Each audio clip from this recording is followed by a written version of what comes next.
Secure your tinfoil hats, buckle down tight, and hold on loosely as we soar over the rocky tops of the La Platas on a rocky mountain high. Get sucked into the vortex of Four Corners and settle down snugly at mile marker 420 in colorful Colorado. It is Sunday, April 19th, Monday, April 20th for those of you across the pond and beyond. Welcome to We Are Paradox Media's Late Night in the Rockies. I'm so glad you guys could join us this evening on one of our many outlets. I'm your host, TessaTNT, and I'm so glad you can join us tonight. You can find us on Spreaker.com on our live chat as well as live show, Periscope, Twitter, Spotify, Apple Podcasts, Google Podcasts, iTunes, iHeartRadio, CastBox, Tumblr, YouTube, SoundCloud, TuneIn Radio, Deezer, as well as Podcast Addict. So tonight I have a treat for all my guys and gals out there. Tonight we will be talking to the group of Ghost Finders. And the Ghost Finders is the world's most streamed indie paranormal show. Paranormal investigations like you have never seen before. The worst of the worst cases, so hold on tight for the paranormal ride of your life. It's produced by Rob Thompson and Heather Boardleen. The team try to capture paranormal events firsthand using the latest cutting-edge scientific gadgetry. The Ghost Finders is a production of Thompson Television Productions and can be seen on Roku's The Spirit Channel. The show is also a webcast via YouTube and on our Facebook page. Daniel is the host of Within These Walls on VidiSpace, which can be viewed on Amazon Prime and all of your streaming devices. He has also been cast as a team member on the longest-running independent ghost hunting show, The Ghost Finders Season 10. The Ghost Finders is proud to be featured on Roku's Spirit Channel and can be found on Amazon Prime as well as other leading streaming services. Daniel has had a lifelong interest in the paranormal, which since he has been a child, he was raised in a haunted house in 2012. He co-founded the Greater Western New York Paranormal Society, which was responsible for tackling some of the most challenging paranormal cases in the New York region. Daniel is a longtime film producer of Behind the Shows, a documentary film series viewed internationally. He is also executive producer on 2 weekly live radio shows, Live with legendary psychic Bernice Golden and Phenomena Encountered. Both shows are known for garnering thousands of views each episode. In June 2015, Daniel realized his lifelong dream, the infamous Hinsdale House, a home site of mysterious paranormal insect infestation activity and historical structural exorcisms, which has been featured in different books and featured on national network television series, and became available for purchase. Wasting no time, he made an offer that was accepted, and he became its proud owner. So in 1853, the Hinsdale House is currently staged in its 1970s period dressing in order to maintain its integrity from the era when the hauntings began. The home is currently used as a paranormal research location. And then we have our British psychic medium, Mr. Rob Thompson, and he is the creator, executive producer, and host of the show, The Ghost Finders, now celebrating their 10th anniversary season, being co-produced by Ghost Adventures and Paranormal Lockdown. Creator Nick Goff and his VidiSpace co-founders Elizabeth Saint and Justin Navarro. Born in Oxford, England, Rob's spiritual abilities became self-apparent at about age 11, growing up in a haunted 17th century mansion in England's rural West Country. Rob has traveled the world investigating claims of all kinds of otherworldly experiences, ghosts, and seemingly inexplicable events. As a trace medium with clairaudient ability, Rob hones in on paranormal activity, directing the cast to the most effective areas of a location. He's lectured at parapsychology forums and written several articles on the paranormal and energy vortexes. He and his cast Megan Deputy and Dan Klaes are recurring special guests at Silicon Valley Comic-Con. Over the last 10 years, the Ghost Finders show has captured some of the most compelling video of real paranormal events ever seen and streamed in over 200 countries worldwide on Amazon Prime, Apple TV, Roku, Android TV, and Amazon Fire.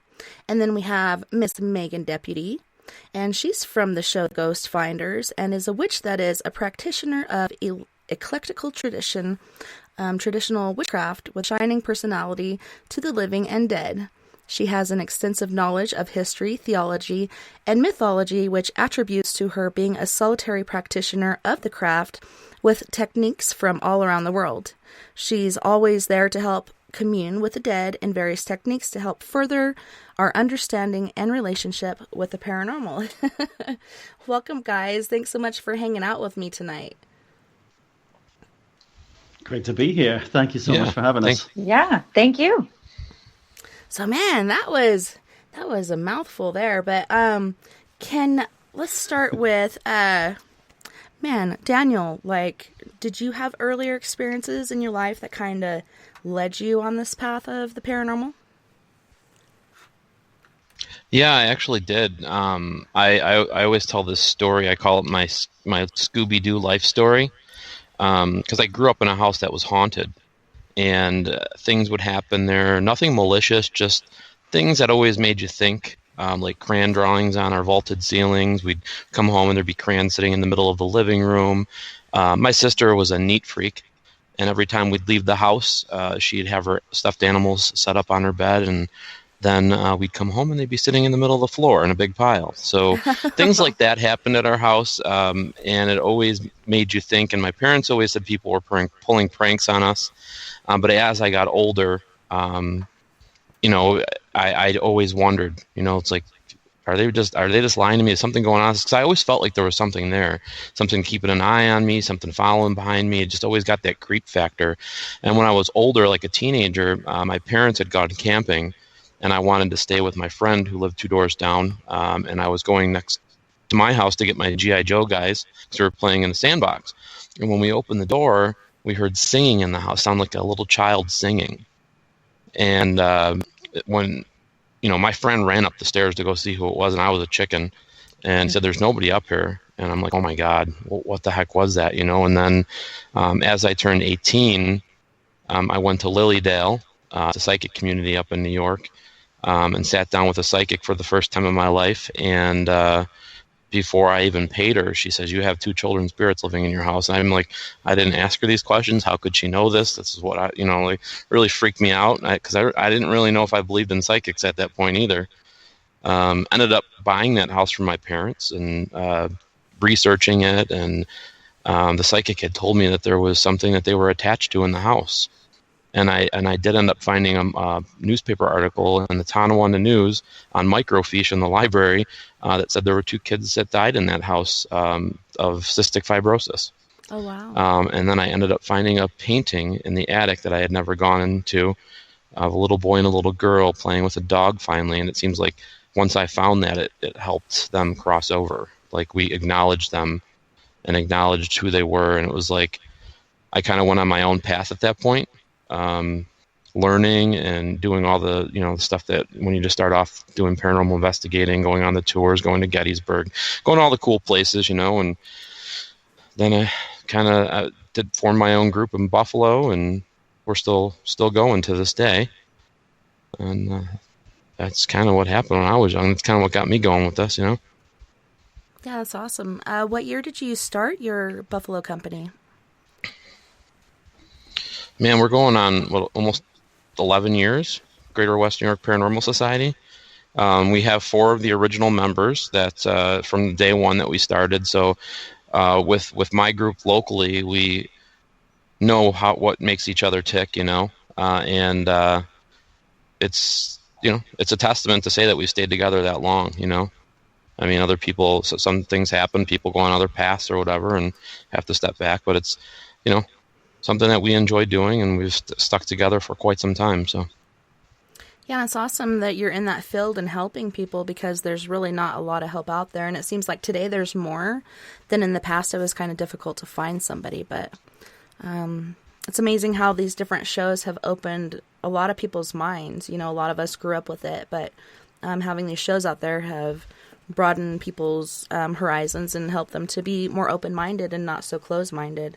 Did you, growing up, deal with any sort of judgment or ridicule from classmates from your paranormal activities? Or did your friends not want to come over because of the haunting? Or No, it wasn't really something I talked about too much, just to a few people that got it.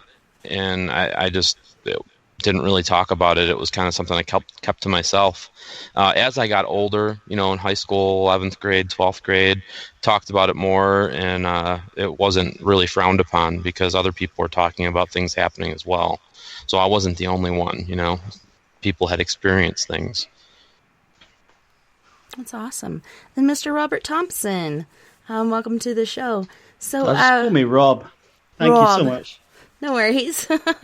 So when did you first discover your gift? So which one? Well, it's just so many to mention all in one evening. I mean, oh, jeez. not to tap my own bloody pot, but anyway. So the one you're referring to sort of make a rather long-winded story a little bit shorter, I had a profound paranormal experience as a kid, which you touched on in the intro at the beginning. Saw a book float across the room and just right out of a movie. I mean, just exactly, plopped down, on my bed, and that was the spark that lit the fuse that went boom in my imagination, and just set me ablaze for, I want to know what it is. I want to know what it's made of. I want to know. I want to. So when all my mates were kicking the football around, soccer, I'm not going to have this discussion right now, but hand egg. So when they were kicking around their ball-shaped object, I was literally just like stalking up and down this mansion, like 11, 12 years old. And I'm like, I'm either completely bonkers or I'm actually seeing and hearing these people on occasion. And so I figured, who cares if maybe it's a bit of both, and that's why I can. And there's another question. When it's like an onion, when you peel a layer, it's another one and another, or decorating in your home on your staycation. Oh God, I've got to do that room now. So that's really it. Nice. And Miss Megan, when was your first paranormal occurrence, and what got you on this path? I've kind of always grown up around spirits. So even my grandparents and my parents, like from a young age, like it was understood that was a part of nature. So a little kid that's like, oh, is there something walking down the hallway? Yes, there is. Instead of, no, you're fine.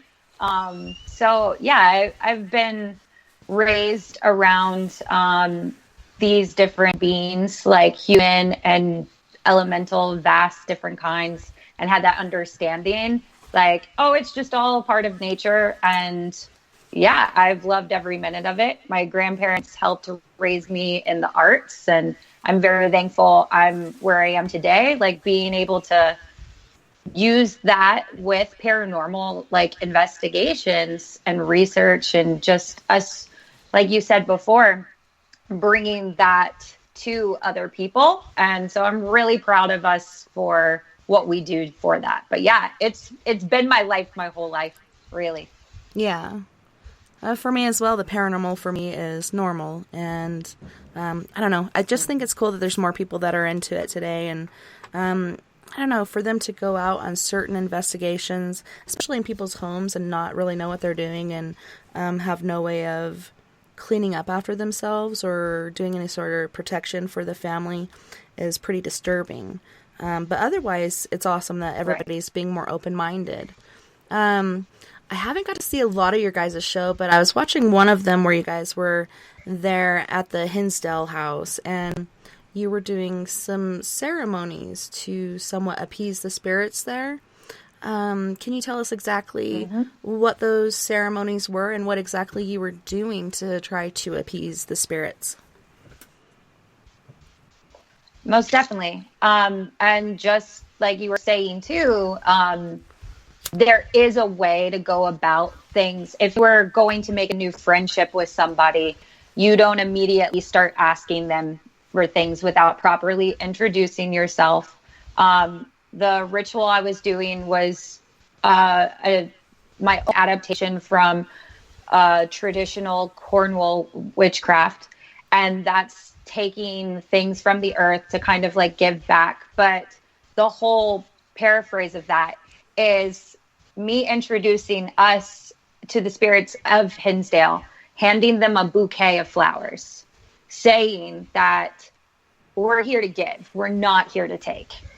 And this is completely up to what you want to share with us. And then making a gift to the earth, pouring wine. Like, these are all things that are done all around the world in different ways. And honestly, just it's been really, really cool to see the feedback we get, especially when we do things in tandem with respect, the technology we use, as well as these old and, like, for us, like, really well-known ways of communicating with spirits. It's like we're taking that old chapter into the new age as well. So let's use everything we got, guys. Let's use our history and everything new, because why not? It just sounds smart to me. So, Daniel, as far as the history of the property, can you take us back to different battles and such that may have happened there between perhaps the natives and I'm not sure exactly who they would have been fighting with, if it was the United States or Spaniards before that, or even the French. Pilgrim settlers. Yeah. The French. Yep. So there was a lot. We have it dated back to 1853 right now. We dated it back, and we were looking at the different types of Indian settlements that would have been around that era, because there's Indian burial mounds on the hill on my neighboring property, which would have been original part of the Hinsdale House property. And the natives that are there now, the Senecas, are not mound builders, so we had to kind of date it back and try to figure out what Indian tribe would have been significant in that area back in the time. And what we've figured out was they were called the Renway or Renro Indians. Sorry, Vicky's going to kill me so I don't say it right. And she's the one that kind of did the research on that for me, because we were trying to figure it out, because we've actually found artifacts when we were digging the septic system in the back of the house, getting the septic system redone so we could have a working bathroom, a shower and a toilet and stuff. We found arrowheads. We had to sift through a lot of the dirt, and we found some pretty significantly nice looking ones. So I have some of them on display in the house. There's a lot of folklore, but there's also a lot of truth to the stuff that's happened there. But as far as like the battles go, there's this one story that reads that a woman who was I guess you would classify her as a healer, a doctor. She had come back to the tribe, and because she predicted the deaths of some of the tribesmen, they deemed her a witch and burned her at the stake. And that's actual history that we've actually uncovered in the town of Hinsdale, which could have been right there. I mean, that where the house sits. If you're thinking logically about like a Indian tribe, finding the remnants there, and then it's on the top of a hill which overlooks the valley. There's a water source. It would have been like the perfect place to set up camp, as far as I'm concerned. And then some of the stuff that we've been doing, we've been doing some ground penetrating radar and things like that. Hopefully, we'll be able to come up with some more answers. Trying to figure everything out, trying to figure out what's making this place tick, the land and the house. Yeah, I do think that being on burial grounds or even near them does cause tons of paranormal activity. So when you guys do find these artifacts, what do you do with them? Right now, I have them in storage, numbered, and I have some of them on display at the house. But I'm going to be building a museum to put them in at some point in the near future on the property for the teams to access that are coming there, that are interested in the history and things like names and all that kind of stuff that we have. We'll have the timeline dated out, all the history from the teams that have come to the house, things that have happened to them, documentation, and the actual artifacts for them to use and see. So my plan is to put it all in a museum so people can have access to it to use it and help with the research.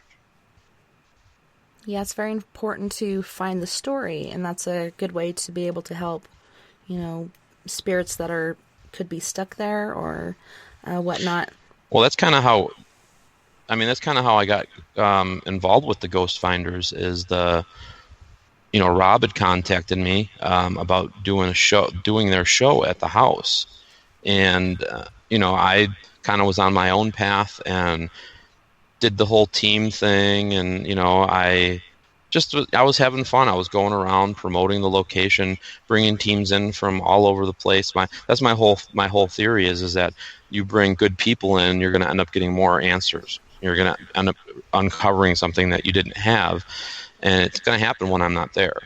I can't sit there and 24 hours a day, 7 days a week and investigate and hope that I come up with the right thing. Maybe Megan tapped on something, or maybe Rob tapped on something, but that's how I met them, and I loved the way that they investigated. I loved everything that they brought to the table. Rob, puts the production on so professional and treated everybody with respect. And I don't know, I kind of fell in love with the guy after that. We started talking, and then I'm like, oh, Rob, you got to check out this location. Oh, Rob, you got to come check out this location. And then eventually I ended up on a couple more episodes, and we were just clicking like a family. And here, they asked me to join them for season 10, so I was honored. I didn't even think twice about it. Yeah, and it is like a family, and that's what I call my group, is my paranormal family, because you just click, like you said. So the episode that you guys have posted on your page, is that the very first one that you guys did together? That's the first one that I did with them, yes. They did the investigation. I came in and just interviewed, kind of gave them a little bit of the history and kind of gave them my thoughts. And I didn't stay there while they did the investigation. I waited to see what they came up with. And then once I saw that, I was like, wow, amazing. They did such a good job. And then I offered them the Wildwood Sanitarium, then Greystone Manor and Virgin House, and a couple other, local hauntings places that are close to where I live, and that's, I wanted to bring that expertise to all these locations and see what they come up with at these other locations as well. One of the tools that they used during the investigation was like a little EMF powered, I think, music box. Who can tell me more about this? Oh yeah, Rob. This toy. Yeah, it's actually... Yeah, that's one of our sponsors. Rob can tell you about that. That's a perfect segue. Yeah, thanks, Tessa. It's actually not an EMF sensing device. It works on a sonic basis. So a sonic beam is reflected upward in this cute little coffin, not to be confused with coffee, which is the beverage, shaped device, and anything breaking the beam, okay, that's the only thing that can trigger this music box to start playing its tune, which is The Sound of Silence by Simon & Garfunkel, which is fantastic. Could have been anything.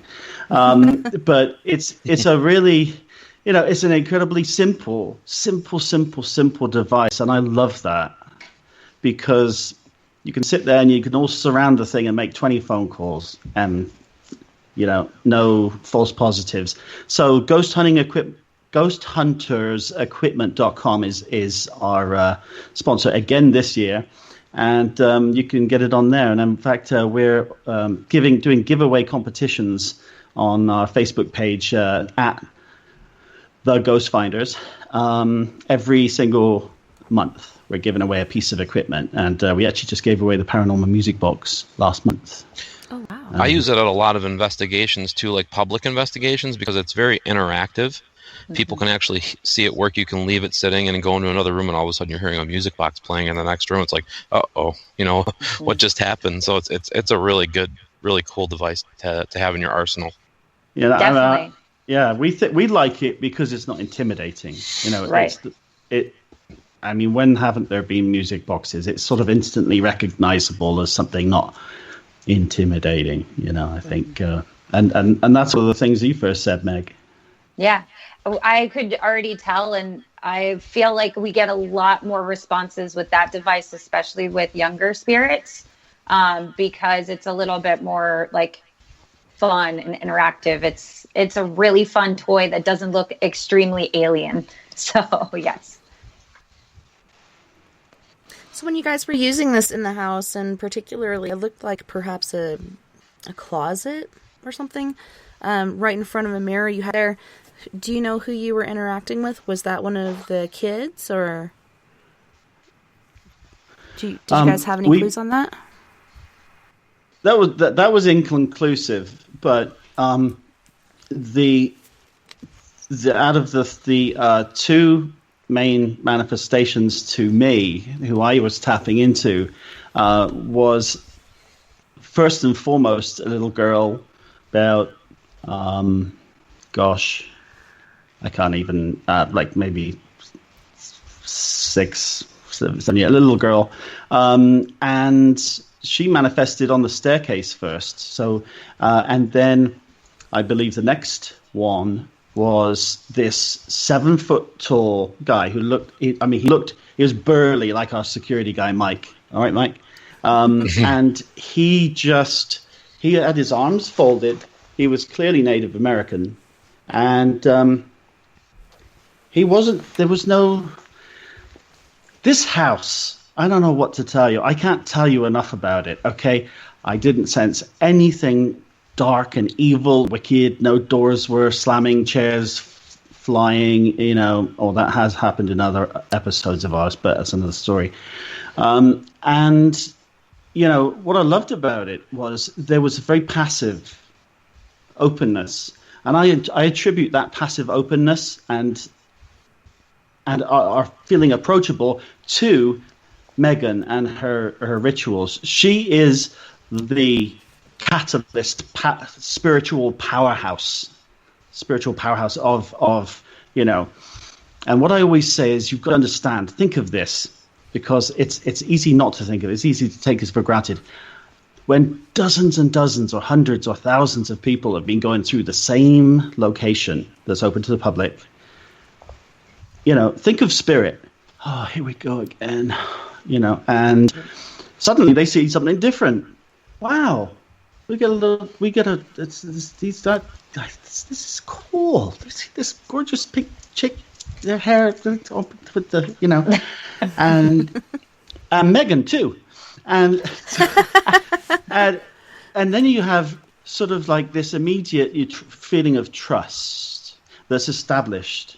That I feel it's more to do with Megan than it is anything else. And our combined talents as an investigator, as a seasoned investigator, Dan, I don't know too many.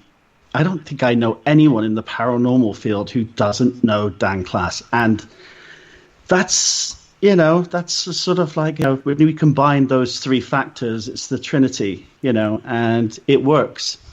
Hinsdale House, hands down, in 23 years of investigating the paranormal, I have never enjoyed such an extraordinary range of positive, definitely paranormal experiences and footage.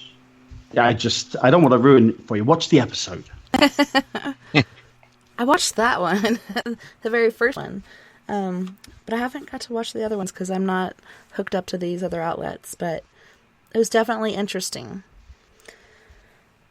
How much property is connected to this house? Like, what did it start as originally, and what is it down to now as far as property lines? So it was originally 100 acres. And then in 1969, the 100 acres was purchased, and the lady that bought it sub-parceled it out into like 10-acre plots, and then put ponds and like little hunting cabins on each part of the properties, and then that's where it stands today. So I have 10 acres, and I'm trying to talk the guy that owns 20 of them in front of the house to sell those to me as well. There's no way to probably combining the whole 100 acres again, but the front of the house has way station on it that's part of the folklore and story of the house, and I would love to be able to take tours on that on their property and show people that, it's pretty neat. So right now we're standing at 10 acres. And this lake, it's truly a go ahead. Oh, sorry. I was going to say in my language, like it's truly a remarkable place and home to many different kinds of spirits because like the land itself has such power. And it's because, and I would use the word like a lot of these ancients reside there. And it's a beautiful gathering place for all of these different things. And when it's surrounded and taken care of with that same love and energy, and I could instantly feel that Dan has poured that into it, and they respect that too. So it's definitely one of my favorite places I've ever experienced spiritual wise too. Yeah, I've always felt like bringing in an eclectic group of investigators is going to be the key to unlocking the secrets of the location and the house. So obviously bringing in Rob and Megan was a good key, because we're bringing in an amazing psychic and a witch. But I've also brought in shamans, different types of priests. And what we've been doing is just trying to like help with healing the land, healing the property, because it has a very dark notion to it. And there's definitely inside of the house, there's a spirit that comes out that's a bastard sometimes. Yeah. And I believe that's what was tormenting this family back in the 70s, and back then, people aren't used to that type of thing, and even talking to Clara today, she doesn't think anybody should live there. She doesn't, she knows what they went through, and they went through hell, and trying to rid the house of that spirit, and it's still there. But I think what they deemed demonic back in the 70s, we can equate to a bastard of a spirit today, which most people that have any experience can kind of handle. But not knowing what they were handling and not knowing what they were dealing with back then really took a toll on them and their family. And it's sad, Yeah. It's a sad story. It definitely is. And it makes me wonder, how far away from the house did you find the arrowheads? I'm wondering, like, when they were digging, to form the base of this house, what did they disturb? Did they dig up any bones? Did they dig up any artifacts? And did they rebury it and have a shaman come in and re-bless it and to keep these spirits from being disturbed? Like, did they do anything like that? Or, like, out here, I hear all the time about oil wells that are put in and people dig up bones and just cast them aside. And it's like, have some respect for that person. That could be you. Why not put them aside in a place that is safe, and then have a shaman or medicine man or whoever you can have come in and bless it? Well, I can tell you this: where they dug the pond, there used to be a barn there. The barn burned down, and when they dug this pond, in Clara's book, she would write about how the dogs bring back bones that looked like human femurs, but they never got them checked out and just threw them in the garbage. And the actual arrowheads that we found were, I would say, not even 20, 30 feet away from the house. And digging, they were right there. I mean, and we found a lot of cool things, that are going to be eye-opening. I mean, we did I'll say this: we've done a movie. We're doing a movie on the house right now. It's called Dead Remains, and there's some things I can't talk about that we did an investigation that have to be revealed on the show when it comes out. But we're diving in more than anything that I've ever done in my life, and just being able to own the location is allowing us to do that. Because when you go to locations, I don't have the time to spend there that I do at this location, So I felt drawn to it, and I felt like I was meant to be there. And it's, we're gonna have to wait for that to come out until we can dive in even more. It's gonna be mind-boggling. It's gonna be crazy. Because what they say, from every piece of folklore that's passed on down the history, there's a little bit of truth. And there's a lot of folklore with this house, So yeah. And fact is indeed stranger than fiction. Can you tell us a bit about what the past residents of this house had gone through, what sort of hauntings they dealt with? Yeah, so I mean, in the 70s, they were deeming it a demon, and they brought in a psychic, and they were getting counseled from a priest at St. Bonaventure University, and they decided to have structural exorcism done at the house. The little girl Laura, who I believe Rob made contact with when he was there doing the investigation, and many people have. She came back to the house after she committed suicide. She was part of that original family, the Dandy family that lived there in the 1970s.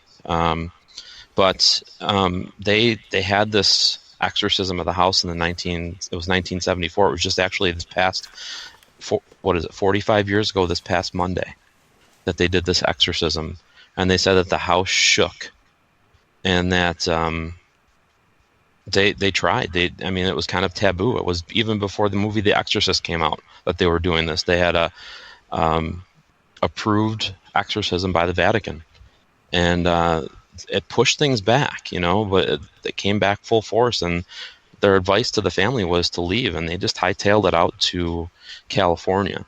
And in my research, I've spoke with people that lived there for a month, for a few weeks. This house never had another owner until I bought it. It was actually going to be torn down.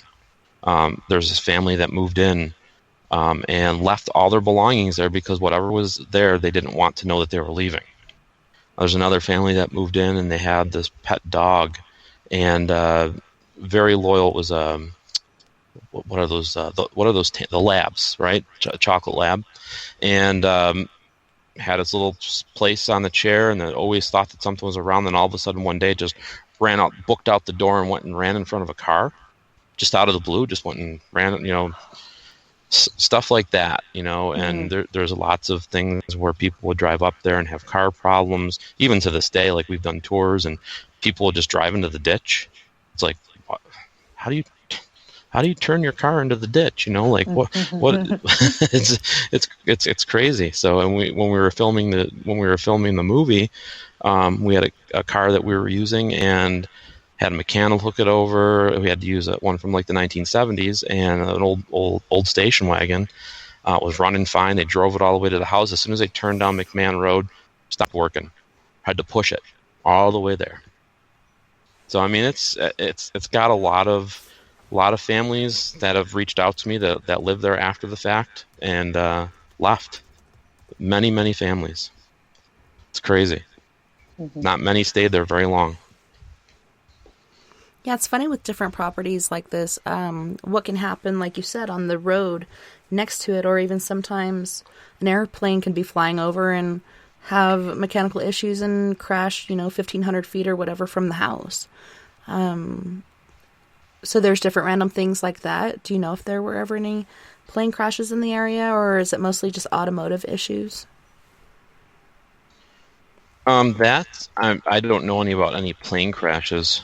I do know that they've experienced UFOs. I know that they experienced cryptids, which we've also gotten pictures of and experienced there ourselves. Is it so?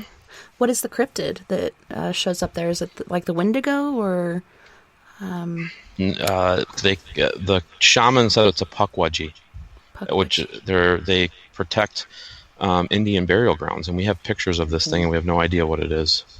Nothing that looks normal to me that I've ever seen. Could you just describe it? I want to look it up now. I'm like, what is that? I could say it looks like a monkey with big giant cartoon eyes, and it was way up in the tree, about 10 foot up in the tree. Mm-hmm. You could see its little fingers, and it's spindly. It was creepy looking. It looked like something you would hug, though. And all the pictures that I see online make it look very ogre-like, but that's not what the picture that we have is depicting it as. Unless it's a shapeshifter or something like that, I don't know.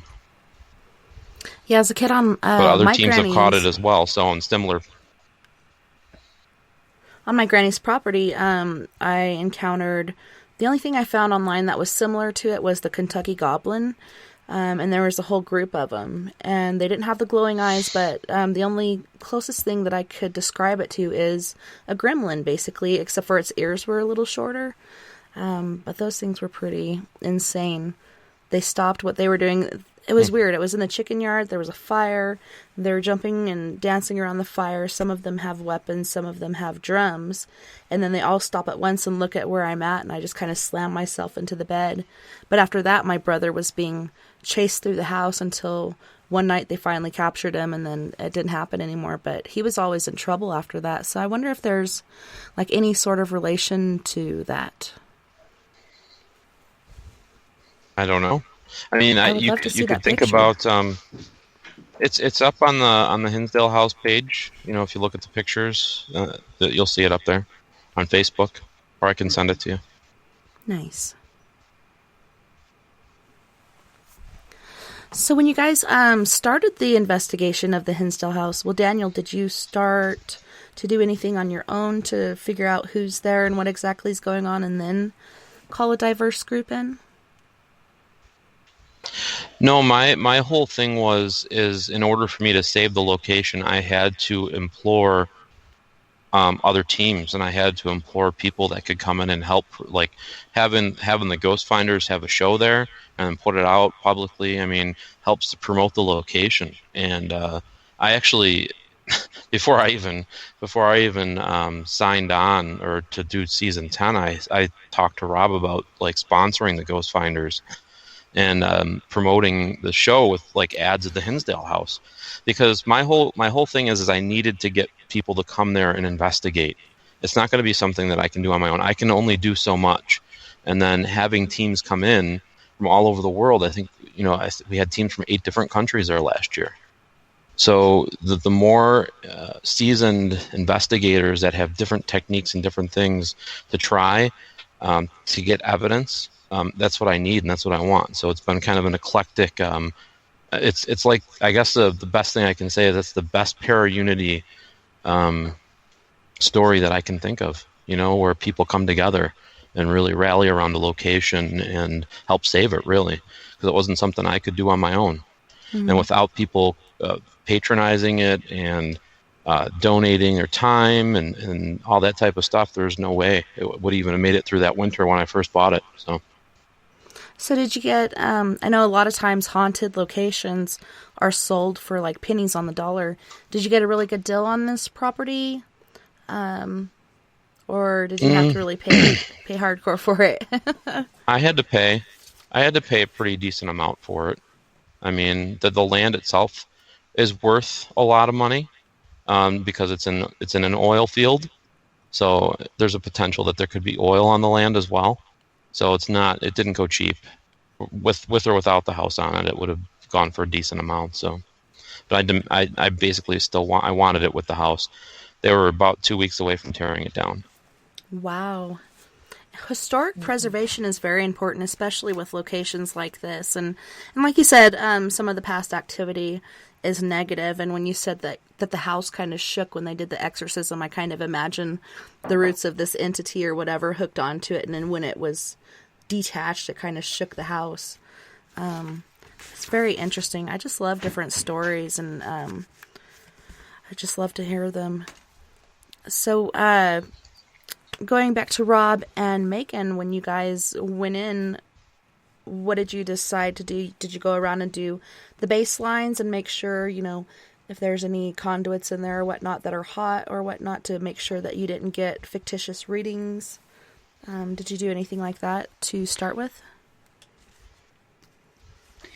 That's really sort of something that is a good basis for every investigation. Although, and that was the plan. And about plans, those things that you make, and life does its own thing. And here we are. But that all went out the window, because I'll tell you why. Within about 2 minutes, I went in, I came out, back to the car, talked to Dan, met Dan for the first time, and then came back in. It was colder than something I can't mention. It was really absolutely, and bitterly cold. Within 2 minutes, Laura manifested, and she was timid at first, and I mean, there wasn't even a chat. We weren't even rolling. Mm-hmm. It just started. But it's one of those, I suppose, well, obviously you don't have to see, if you're going to get full readings or otherwise, because there they are. And then I started, Michelle was actually there as well, I believe, right, Dan? Yeah, Michelle is one of my house, one of the people that help at the house. They'll open up the doors if I can't be there and kind of give history or walk-arounds or whatever we need done, yeah. They call her Mama Hinsdale. Mama Hinsdale, and she's fantastic, wonderful, absolutely fantastic lady. And I just started spilling, as you do. And okay, in fact, there was so much talk I had to just one at a time. And then this Indian chief appeared, and he waited in the wings, although he was wondering who I was talking to. So interesting. He wasn't aware of Laura, so I don't know. But within a couple of minutes, we'd established Laura, her age, when what happened to her, some of the more pertinent stuff. A couple of questions that I believe no one had answered before, and that I couldn't have known, Michelle. So I knew I was I knew I was translating well. Because, of course, as a medium, the best thing you can only do your best to make sense of what you're shown or of what you hear, and what that means, to the person, or to, in this case, to a group of people, because the whole team were there. But it took off, lit up like a bloody circus right from the get-go. And it was a beautiful, touching, heartwarming. Just the energy in that place is, if you could create in a laboratory condition the perfect haunting, right, under clinical conditions, and make it happen. This is the house you'd pick up or you'd build a facility around it, because it's all there. All right. Dan Klaes is the best thing that ever happened to that house. But within the layers of the onion, if you will, the spiritual onion, of it all, are as another story and another story and another family, another experience, another spirit, bit of good, bit of not so good. But it hasn't left anything bad. The word is powerful. Very powerful. Powerful is that place. And for me, it was like, as soon as we pulled up and my foot touched the earth there, it wasn't even the house. It was just like woof. And again, I say gathering place, many different kinds of spirits, and different hierarchies of spirits. So sometimes, you're going to have that cranky guy at the party, but overall, there's some definite power there. I've had reoccurring dreams of that place. And there was even moments of deja vu when I was in there. And I've hints over the year, I would say there'd be 2 different times I've actually visited the Hinsdale House on the dreamscape. So I remember dreaming about it, being there, talking with some of those spirits. And what's really cool is, Dan, do you remember when you said somebody was investigating and there was spirits calling out to myself and Rob and just name dropping us? Yeah. So we've made friendships with a lot of those entities there. And to cap it up, one word, powerful. That's that place. It's funny, a lot of people that have gone into the location that have built a relationship with the entities there, when we do EVPs, they call out for them, EVP sessions or a spirit box session. They have often ask for Nick Groff, Rob Thompson, Megan Deputy. Where's Megan? Well, we get that. All teams always ask me, does Megan mean anything to you? I go, yeah, she means, yeah. I know Megan. Yeah, I know who she is actually. But yeah, it's crazy when people go in with the right intent and form that bond. They call for it. They want, because they know that having those people there are going to help unturn something, and it's great. Well, it's so awesome that they have that connection to you guys. Go ahead, Rob. Yeah, no, I think you hit the nail on the head, Dan, and that's something I think that's absolutely a prerequisite. You can have all the paranormal equipment you want. You could go in there with 20 Pelican cases full of it, up to the ceiling. None of it's going to do you a damn of any good, all right, if you're prancing around, all right, passing wind, cracking jokes, being disrespectful, being a jackass, all right, then you might as well just off down the road to McDonald's. Well, there isn't a McDonald's, but there's a really good sub shop. But so, it's not going to do you any good. So it's attitude, open mind, attitude, manifest, send out that intention, that positive intention, and let it go and be. Just be.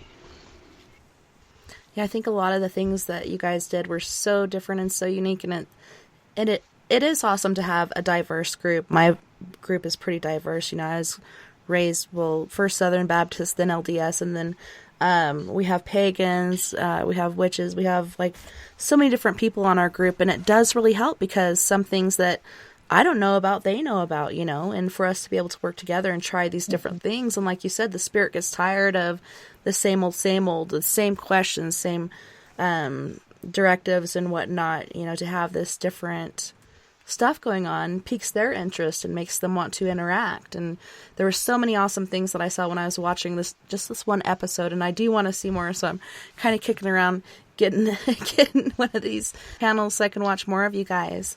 But on that note, we are going to go to our first music break, and on this break we have Mystique with If I'm Slipping, and she is an independent artist from Milwaukee, Wisconsin. Then we have Fluid from Union City, California with I Love It. Who's also from Milwaukee, Wisconsin with My Life. And then Prime Example with Power Play, and they are also from Milwaukee. So we got Milwaukeeans in the house, a lot of them. You guys enjoy this musical break. We'll be right back right after this.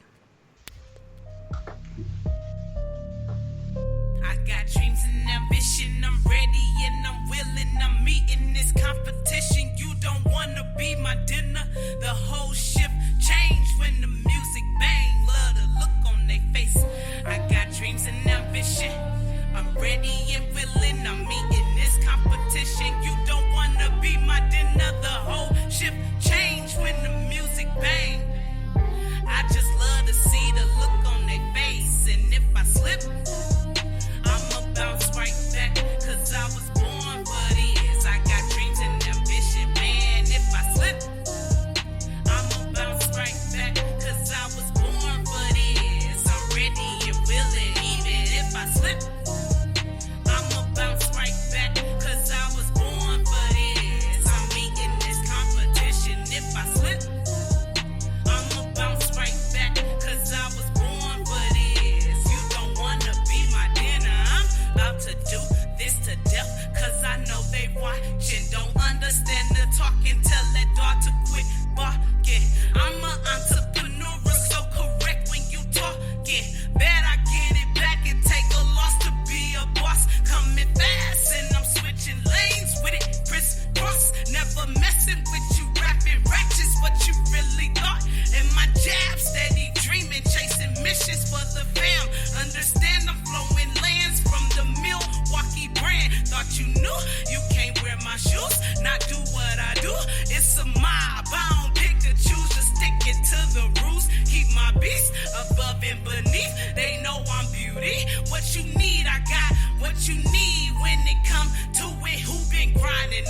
winter, so the summer extra lit.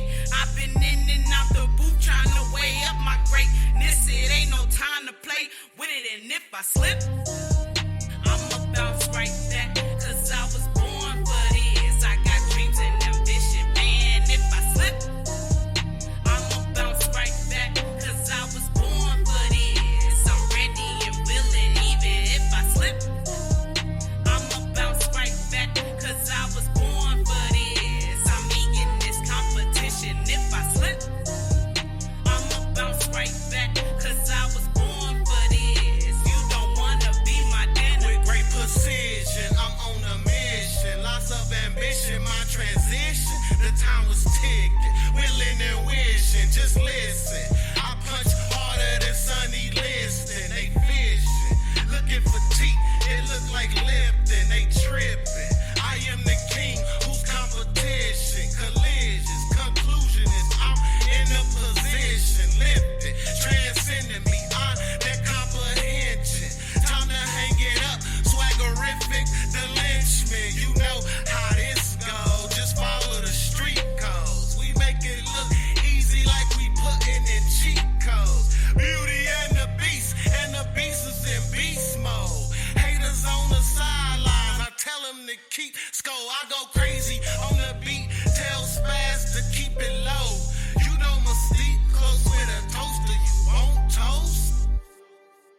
And if I slip, I'ma bounce right back, cause I was born for this. I got dreams and ambition, man. If I slip, I'ma bounce right back, cause I was born for this. I'm ready and willing, even if I slip, I'ma bounce right back, cause I was born for this. I'm meeting this competition. If I slip, I'ma bounce right back, cause I was born for this. You don't wanna be my dinner.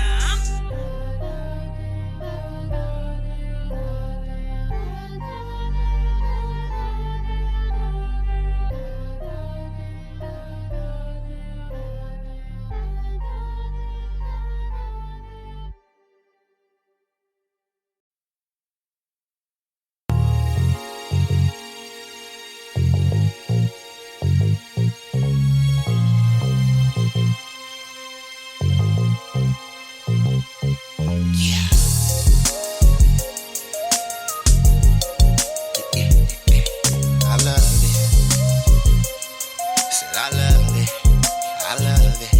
Keep an extendo in my right hand, big band in my left hand. I'm ballin', making buckets back to back like I was Stefan. Better yet, I'm Phil Jackson, so don't treat me like the next man. And I'm kind of a real big deal, so don't be out here second guessing. Anyway, I make my pay and live this California lifestyle. Sunshine, loud packs, and chicks that love to get wild.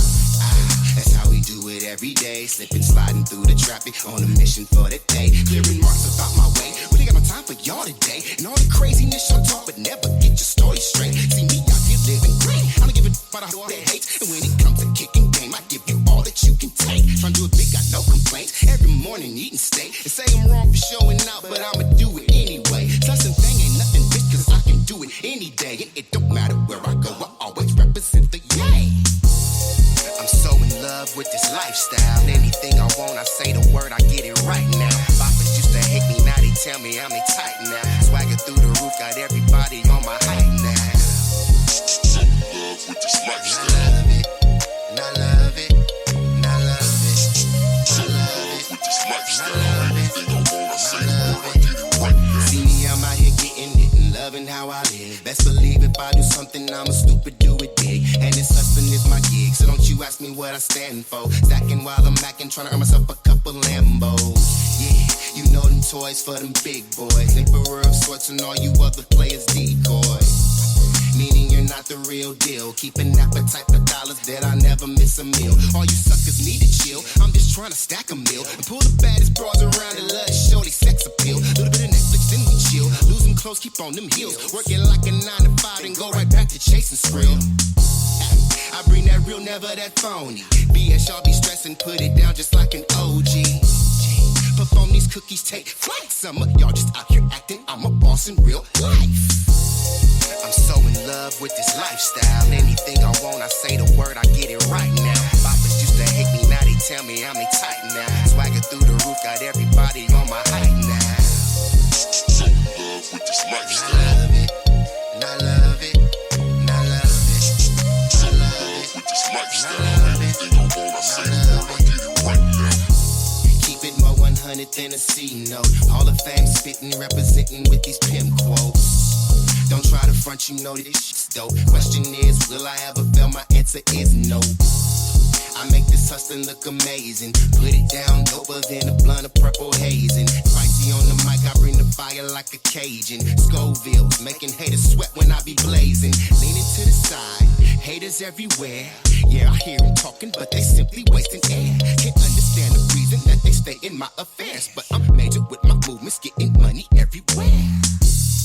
I'm so in love with this lifestyle. Anything I want, I say the word, I get it right now. Boppers used to hate me, now they tell me I'm a type now. Swagger through the roof, got everybody on my height now. So in love with this lifestyle. And I love it, and I love it, and I love it.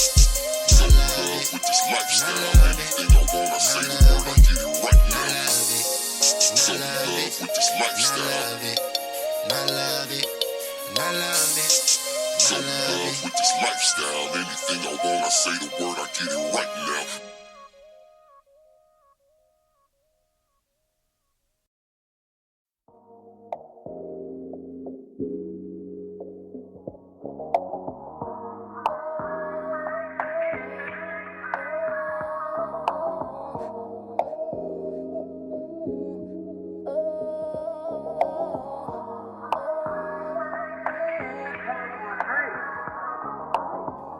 Life, the quality or state of being alive, a living organism, and I am.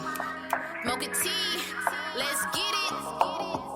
My life, the sugar, honey, iced tea. They wonder why I smile so gracefully, and wonder why I like blue cheese. When I'm lactose, 10 toes, 10 fingers, nigga, 10 hoes. Flow dope, whip it, microwave and stove was broke. Broke days, broke weeks, even broke months. A rich don't have them going crazy. Lettuce and mac and cheese got them going crazy. Irregular, abnormal, and unusual. So unusual, I got shot for being beautiful. You can tell me love, you so gorgeous, but yet got a gun pointing to my forehead. Yo, head break bread, yeah, we gon' feast. Remember the cold nights we had nothing to eat. Southern Belle raising hell area near you. I'm hungry and leaving no proof. My life, my life, my life. It ain't always sunshine in my life. A big puzzle, I'm trying to figure peace ain't right. They thought I wasn't gonna make it, I know they didn't. It's visual, check your vision if you got the issue. A news feed if you got the memo. Breaking news, a new wave coming. Fuck a wave, hurricane, so mocha-licious. I really do this, it's in my blood. Pass it to my kids when I have some. And that's hip-hop.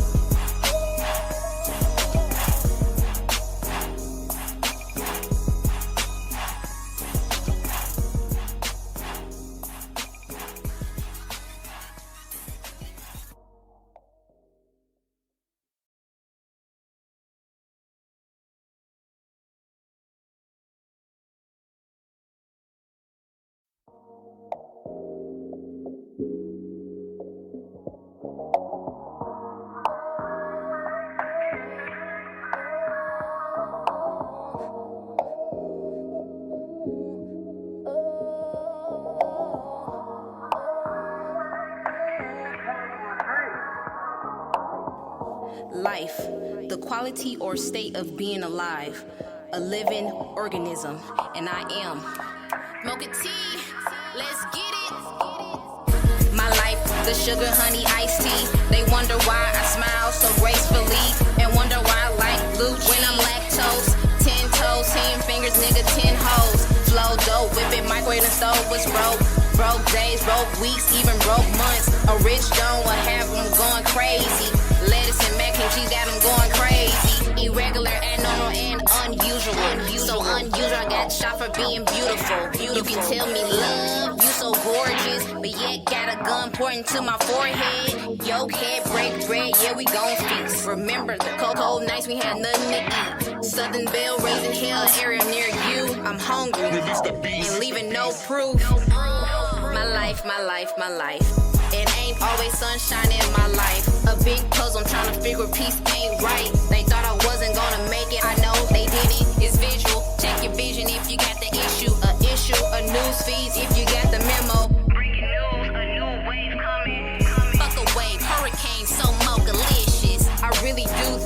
It's in my blood. Pass it to my kids when I have some. And that's hip hop.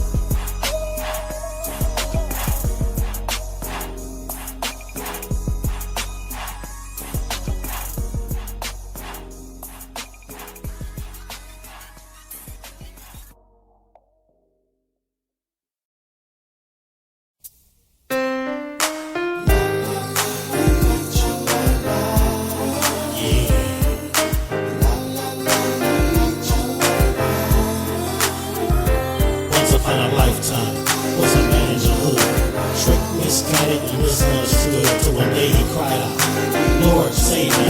Teach me the lessons of life, won't you raise me? Because I tried everything under my hat and I found all my plans were tears in the right. I need a hero, a real life, a camaraderie to step in to see me and deliver a power play. Something to raise my head from the dust is the must. I find someone in whom I can trust. I must grow in knowledge, live what I learn. I'm so glad to meet you, yo, my name is Vern. Lead me any way that you're willing and I'll share. I need your power play.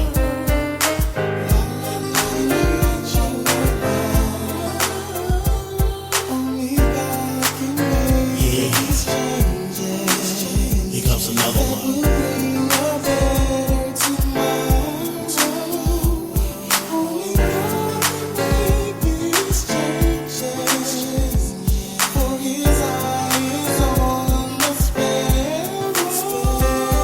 So good to be clothed in your right mind. Dreams to the front and all past behind. Memories of things you did so absurd. Came to the curb, now burns the word. Cause often we're low now. Problems can write us, but with power from God, yeah, we all stay victorious. Listen to the seed, the knowledge, and digest the rhythm. Because a trooper like Jay keeps it righteous. And express a prime example of a vocalist, adjust your bubble. Leroy D is like dangerous trouble. Trouble if you want it, peace if you with it. Never before known of a man who can stand it, but so irrelevant. So kick it in if you will, Lord. And I'll shield. I need your power play.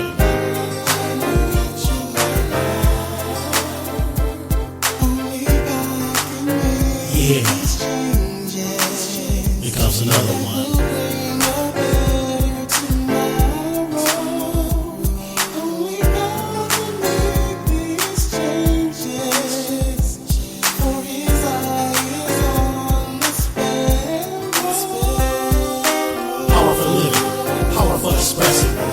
The knowledge and now you're not guessing. When power meets the darkness, the devil's got you go. That's my Ed Weasel and now he's going loco. If you got a problem, God can solve it. Power from the churro and you're in his outfit. Why must the fit stay dirty so filthy? Get off your rear and whitewash the pickings. Power for cleansing, power for sanitizing, power for us, power for the rising of the sun. Cause in your darkest hour you can look up and express to feel the power up.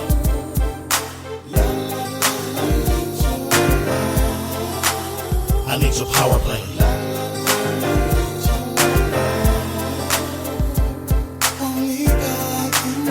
Yeah. Comes another one.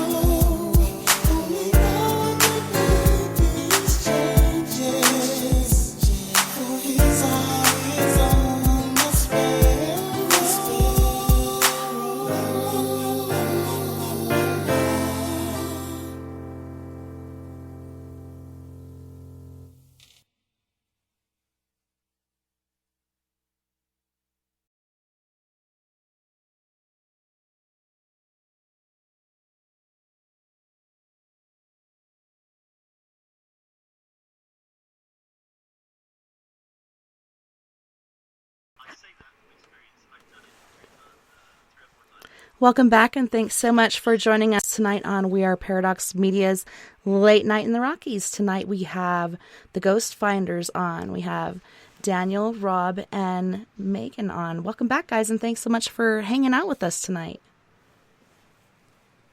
Thanks for having us. Thank you. Mm-hmm. It's been fun. I hope so. That's like my number one rule. Okay, so I'm trying to think where we left off. So when you guys, you laid down your bass lines and whatnot, what was your next step? Did you break out certain tools to use on this case? I know you guys have the little music box thing in your K2 meters, did you use anything else, or you basically go with your gut instinct or your cognition? And so we I believe really brought with us inside, at least, what we thought, only really what we thought we would need, because every location is different. It's not cookie cutter, you know what I mean? So I mean, just really some ITC, I think we had a rod, if I'm correct. I think we have a couple K2s. We were checking certain areas for natural electromagnetic activity. So other than that, I don't think we had. I can't think if we did. Did we have thermals going, Meg? Thermal camera? I don't think so. Our process usually is like, we'll go in, like we were saying before, kind of feel it out, and then whatever our spidey sense kind of draws us to, that's when we pick our equipment of, like, and I'm sure that goes for most anyone. But no, we had the music box, we had a spirit box or two. It was the spirit box, yeah. Yeah, because I remember you had it in that one room as well. The compact portal, yeah. Yes, yes. From ghosthuntersequipment.com. Mm-hmm. And it's a bloody good thing too. It works in with the PSB 7 or 11. But yeah, I mean, you get a whole lot, on that. Again, watch the bloody episode on Amazon Prime, right? And leave us a nice review. Be nice. But you see, everything sort of like goes out the window in terms of procedure once you get the unthinkable. You're just things happening right from the get-go. You haven't even, started going through your, shot list, your call sheets, and boom, So the guys were like firing up, getting a little bit of heat on, getting ready so that they could start rolling, and so that happened very, very quickly. Size is not a thing in the paranormal. Size does not matter, and I say that a little cheekiness, but it's true. It really is. It's what you find and who you find and what your attitude is, rather than if you have 15 floors or... Look, I've investigated, over the last 23 years, I've investigated some places, a couple 100,000 square feet and 10 stories. Dilly Jack. That's okay. That happens. Mm-hmm. It's going to happen. It's like bird watching. That's the joy of it, when you do find something. But yeah, no. The Hinsdale House is the absolute epitome of the ideal paranormal experience. Positive, much of it, and just all around you. Love it. Well, I think it's nice to be in a location because, like you said, you could have 10 floors and there's really nothing happening. When you have a smaller space like this, it's easier to get more intimate or more comfortable with this spirit, and easier to find, I guess.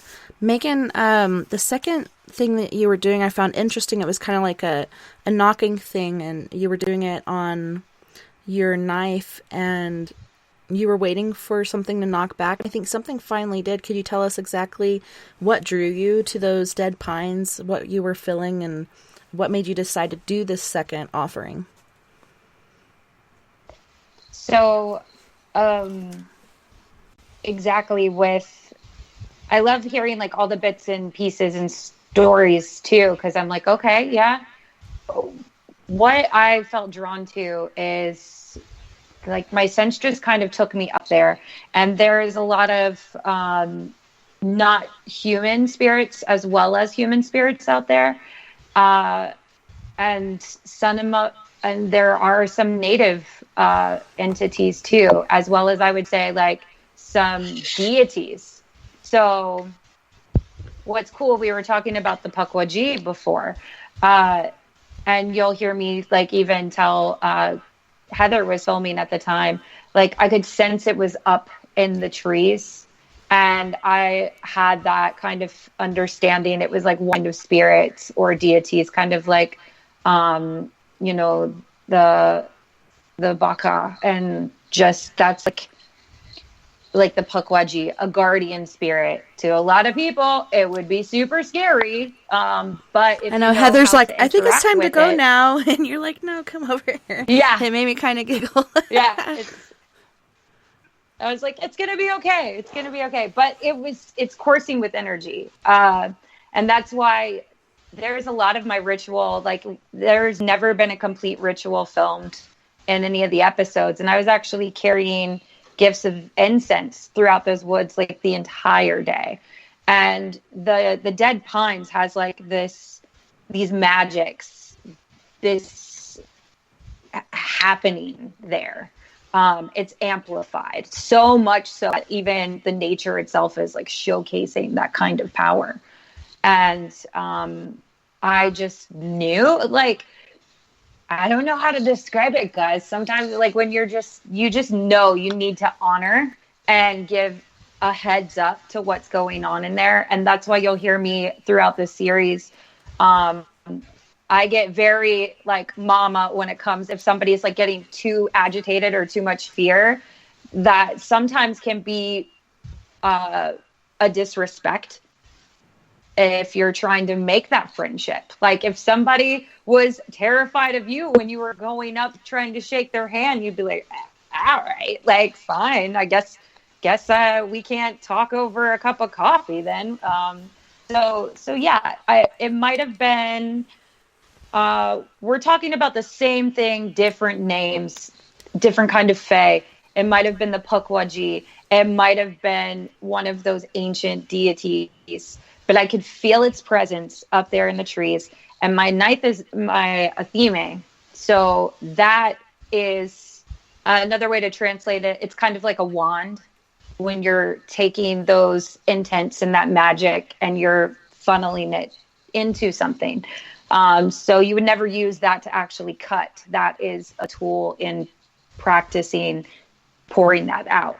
And I could feel this energy coming from the treetops, and almost like, imagine like a light system of like electricity and going through the trees. And we have an understanding too with paranormal stuff. There's vibrations and everything. It's in stones, and even some of our equipment will help amplify that energy, right? Through different vibrations. So I was hearing with the relationship I was creating with these things and just my knowledge of witchcraft to then therefore amplify that energy and the right music notes that needed to be done. And that was understood to me was the trees at that time. So that is the song I played on the piano that was all of the earth there. And it's like, you're not able to talk to a person completely, but you're using the tools of music or understanding. And then finally, once that was complete, and yes, we did hear a knock, and, you know, it can't be completely checked out or not. Just like when Rob has a sighting, like in a relationship, you can't super check it out, but all of the things line up so perfect. Like, it's just like, oh, well, there you go. So as soon as that happened, we had this understanding wash over us. And Heather she was like, wow, it's so beautiful out here. I'm not even cold anymore. We had that understanding afterwards, and a relationship built after. Yeah.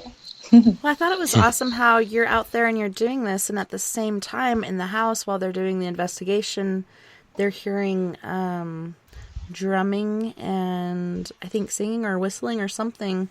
Rob, can you tell us a bit about that experience? What exactly happened in the house, and what did you guys hear while she's out there doing her thing? Well, now you got no reason to watch the bloody show, right? It's just thanks one for letting all the episode. good bits. Well, no. Anyway, No, it's fine. You still can watch it. Like it's. You I'm want just to busting experience it. It would make me I want to know. watch it more. Yeah. Okay, So yeah, no, it was just the gold nugget. It's just when you're panning, for gold. This is the paranormal gold nugget. Honestly, I thought my ears were just.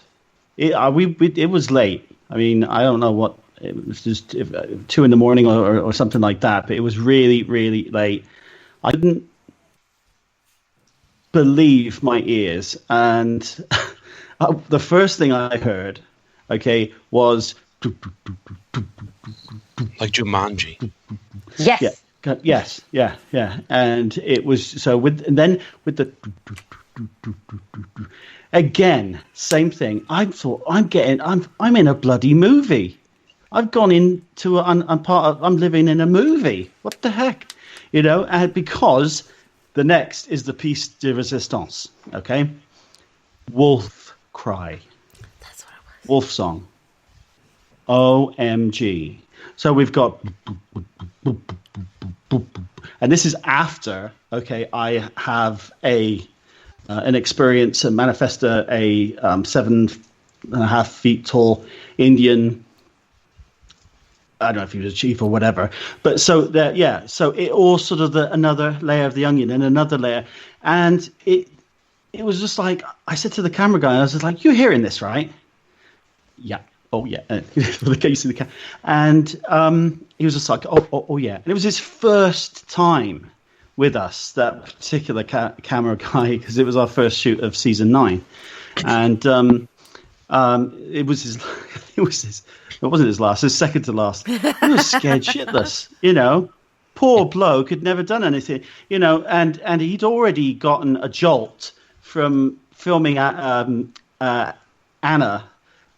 Just getting this result from. I mean, there was 2 or 3 questions, and then nothing, and then he letting his guard down, and boom, and you see the camera jerk. It's a wonderful thing, Mm-hmm.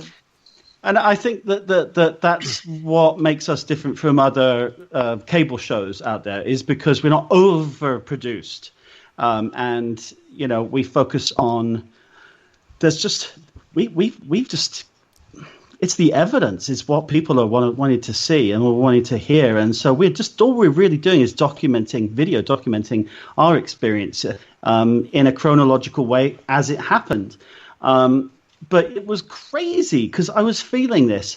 And then I asked, and everyone else said, you could hear, you were, so outside the second team, I'm like, the first thing, as soon as they come in, my first question, did you hear?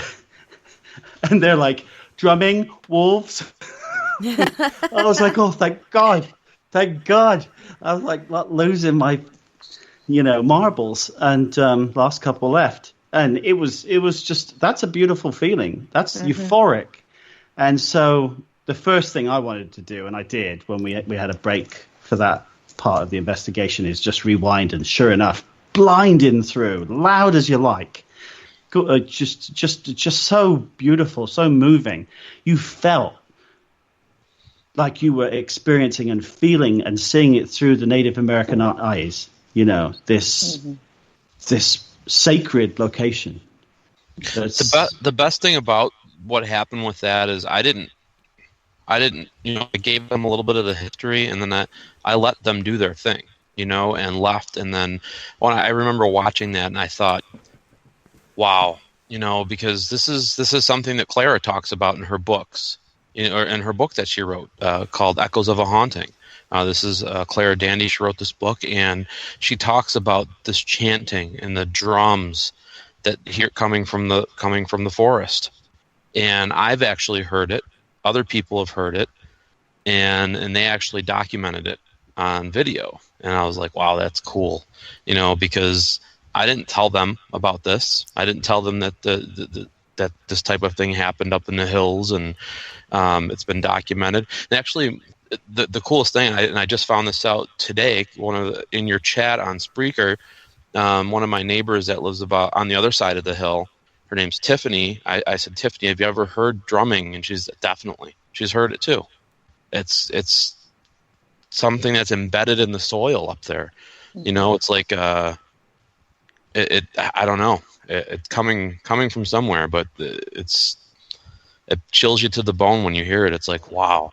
You know, it's like watching the Jumanji movie, and then all of a sudden you try to go find the source of it, and there's nothing, and then you feel like you're being watched when you're in the woods. It's creepy as heck. And again, I totally attribute a lot of that to you know, our approach, to our intention that we're sending out there, and to Megan's initiation. You know, this is, we come and we give. We wish to connect, not we come and you're going to start performing like a circus animal. You know, if you don't, well, we're going to, you know. So it's just really, there's just nowhere like it that I've ever been.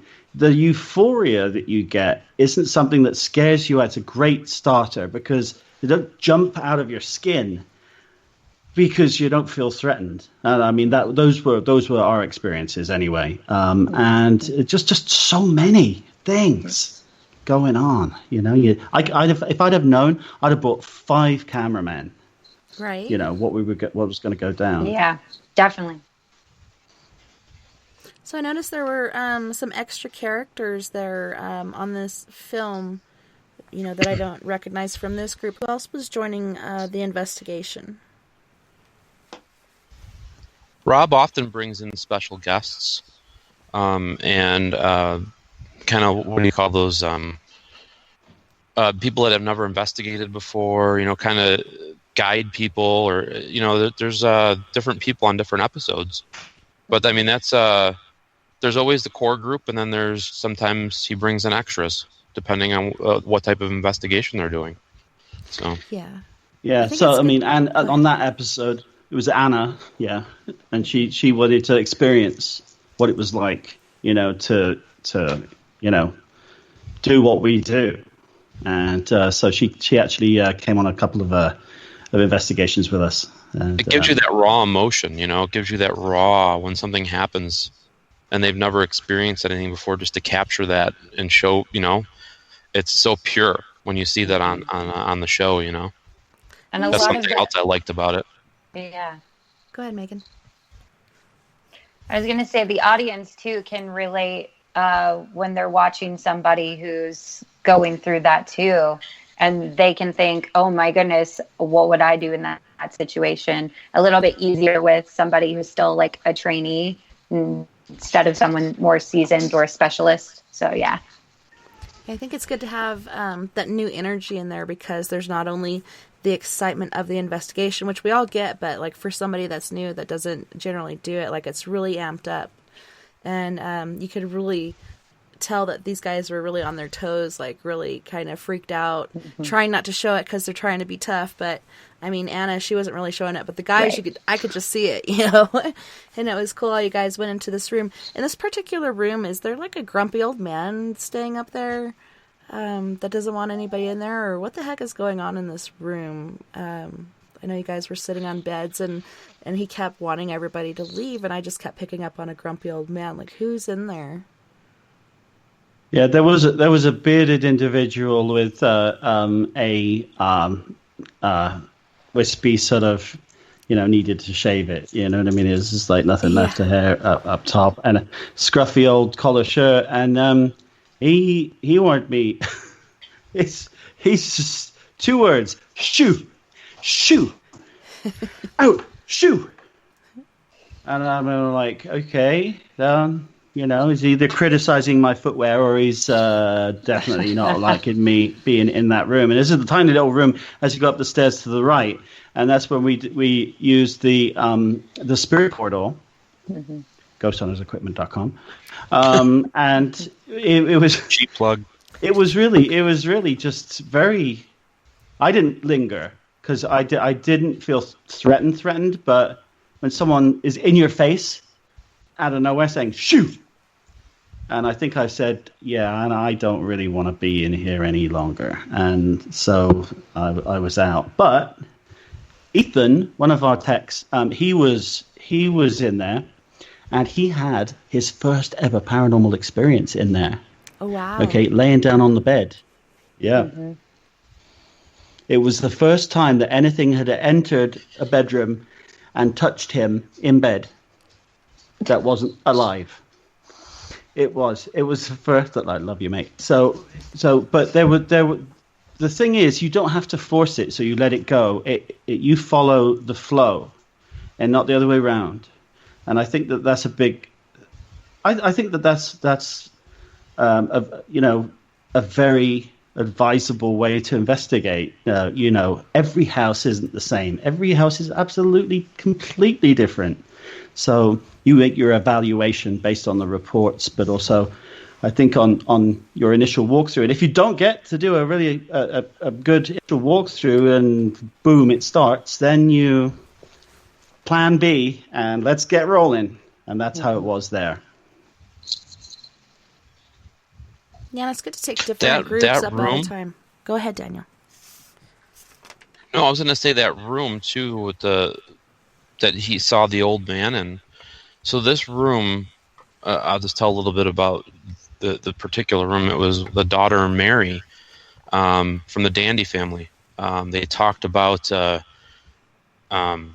actually locked that room up and didn't let anybody go in there because the energy changes when you go in that room. They feel like there's a portal, maybe something that's drawing energy into that room of that house.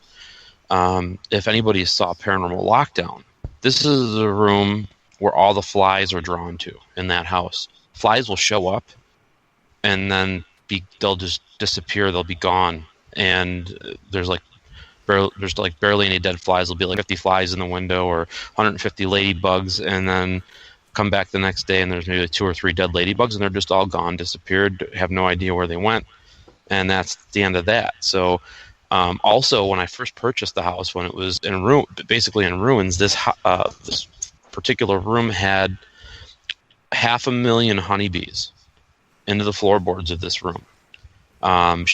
Clara talks about these bees in her book. She also talked about them on the show A Haunting. There's a show called The Dark Forest that was put out by the show A Haunting that's based on the story of this house.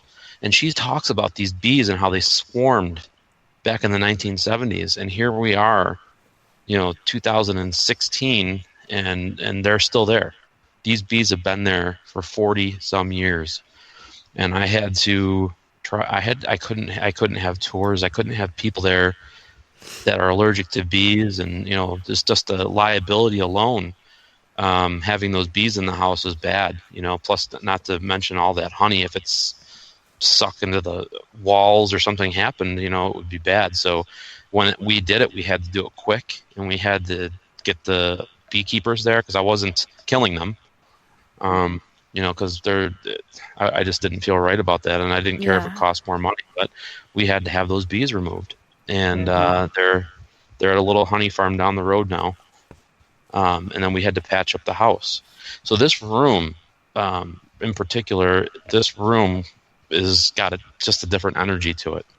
And I've slept in every room in that house except for that room, the one that Rob felt that in and freaked out about. And I know some teams have stayed in there. I know Jason slept in that room. He's in your chat right now, Jason Anello. And he slept in that room. He says he felt like something tugged at his leg. I'm like, that doesn't surprise me at all. It's things just have. It's just a different feel, different energy in that room. And I know what Clara felt when she said she wanted to block that room off, because I often feel the same way she did back in the day. So it's just different. Yeah, I think even if you tried, you couldn't sleep in there. Dan, it sounds like you really made a sweet fix over a sticky situation, with those bees, Yeah. Well, yeah. I mean, hey, at least we saved them, And I know how much you would have loved me to sell honey at the house for your tea, but nothing like it. You can always pick it up on Route 16 at the bee farm. No. Cool. Can you get it online? No. It's funny. So many people. I just don't want to become like a retail outlet. Like I have some T-shirts and I have some sweatshirts and some basic stuff there, but I don't want to start selling food products and have. I mean, it's an old farmhouse built in 1853. Chances of a mouse coming in or something like that are very high. And I tell people that I'm like, it's like going in a cabin in the woods. I mean, there's going to be nature. Expect nature. Don't expect this to be the Marriott. I had one team come in there. They came in on a Monday, and I was in the process of getting the septic system redone, and I had a porta potty out there. And boy, did they complain. This had this had dust here, and they had the bathroom wasn't working, and they basically went and told the county on me. I'm like, well, I wasn't doing anything illegal anyway, I mean, I told them about this stuff, but it's like, this isn't the Marriott. You're not going to the Marriott when you come to the Hinsdale House. Don't expect to just hang out in the lap of luxury and speak to ghosts. I mean, you're going to, it's an old house, over almost 200 years old, and there's going to be a little bit of dust. There's going to be a lot of nature, and you're in the middle of nowhere. So know what you're getting into. I mean, most of the people that are coming there know, but I mean, it's the far and few beyond. I mean, if you look at the reviews that are placed all over the internet and on Facebook and stuff like that, out of all the years I've owned it, it's got a 4.8. That's how many people have left reviews and had something happen to them there, out of 5 stars. I don't even have to speak for the house. The house speaks for itself. It draws people in. Well, and you were saying that the bees got rehomed, so they're at another place where you can actually get the honey, right? But is it like a mom and pop sort of thing? Yeah. Okay, cool. Yep. Have any bees? They're beekeepers. Have any bees tried to return to the house, or are they all just gone because the queen is gone? Yeah, they did it first, and then they started building another hive, and we had to get them out of there. We called the beekeepers, and they got them out. And it's like a test of time. Then we had wasps that tried to come in, and we had to get them out of there. We had to get that house patched up, because what it was, all I was doing was taking the money that I was making and patching it. And it wasn't to a certain point where I was able to actually start saving money and doing the projects the right way, because I had to get things patched up first incorrectly to stabilize the house, in order to save the money to do things the right way, which we've been doing, like replacing the windows now and replacing the siding that correctly fits the way it's supposed to, so there's not holes all over the place. I mean, that wood was so old. We tried putting paint on that wood, and it was like a sponge. It was like the wood was just soaking it up, and we had to put like 4 coats on just to get a layer of paint on the wood, on that old siding that was on there. And we had to have the Amish make it, because they don't even make it in that size, the way that it was built in the 1850s. Historic house and property. I noticed that the pond, or some people call it the lake, is somewhat pyramid or cone shaped. Was that intentional, or is that just what it grew to be? I wonder. It's interesting when you have shapes like that on certain properties. Yeah, it was put in before it was put in 1960. I don't think there was any intent to the way it was built. Like I said, my whole thing is, I feel like that's when crap hit the fan, back in 1969 when this family was moving in there. And when that pond was dug, I feel like they may have unearthed something. I feel like that started the process of maybe disrupting something, or burying something, or digging something up that was hidden. Maybe that wasn't said. Because God, if they dug that pond and there was bones there, and they didn't say anything to anybody, I mean, man, wouldn't you be pissed if you were an entity or a spirit? Mm-hmm. So I don't know. If there's a team out there that has the ground penetrating radar that can go and kind of check out certain portions of the land. Done. It has. What have they found? Part of it, I can't say, because it was done for the show. That was part of the whole. That was part of the whole bringing the show in, because it's such a it's $400 an hour if you bring in the right people to do it. at least $400 an hour. So, I mean, we only had a scratch done of the property, and we're going to have more. I mean, that's 10 acres, but it's expensive to have the right people doing it and getting the right data sent to you. So we also had the pond dove. So we brought in underwater forensic divers from Florida. They actually work for, they do forensic search for police departments. I met him in Colorado, actually, about 4 years ago. They're called the Ghost Pros, and they're underwater paranormal investigators. And I knew when I met him that I met him for a reason. And I knew that he would be diving that pond, and he did on the show. So I can't really talk about that either, but it'll come out soon. Can't wait to see it. But yeah, Tiffany I got to keep people in suspense, Yeah, she said when you do any reconstruction, how much does the activity increase? Do you notice an increase in activity when you're, painting or trying to do other construction on the property?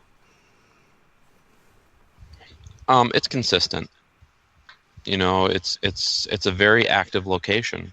That's the one thing that drew me to the location when I first went there, was the fact that it was like they were trying to get your attention. They were trying to let you know that, we're here. We need you to do more. And all my equipment would always go off. And it really, I feel like I had a personal experience there, and I don't feel like it gets different because it's just so active. If it's not happening in the house, you go outside the house, you're going to get activity. You go out by the pond or go up in the hill. I mean, Rob and Megan can attest for that. It's like no matter where you go on the property, you're getting something. Mm-hmm. And it's different. Everything's different. It makes me wonder how big this tribal land is, like where exactly, or how far stretched out are the burial mounds? Like, have they actually put those on maps and shown that? Four are documented. Mm-hmm. Documented. It's interesting. Mm-hmm.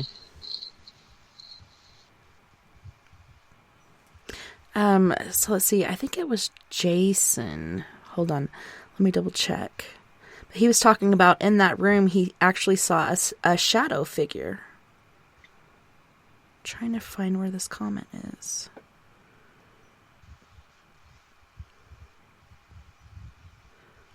Oh, I think... Holy shnikes, my phone is being so weird right now. Jason said that? It was either Jason or Chris. Let me double check. Was it Jason that was in that room, that had slept in that room? Yeah, he had his foot tugged.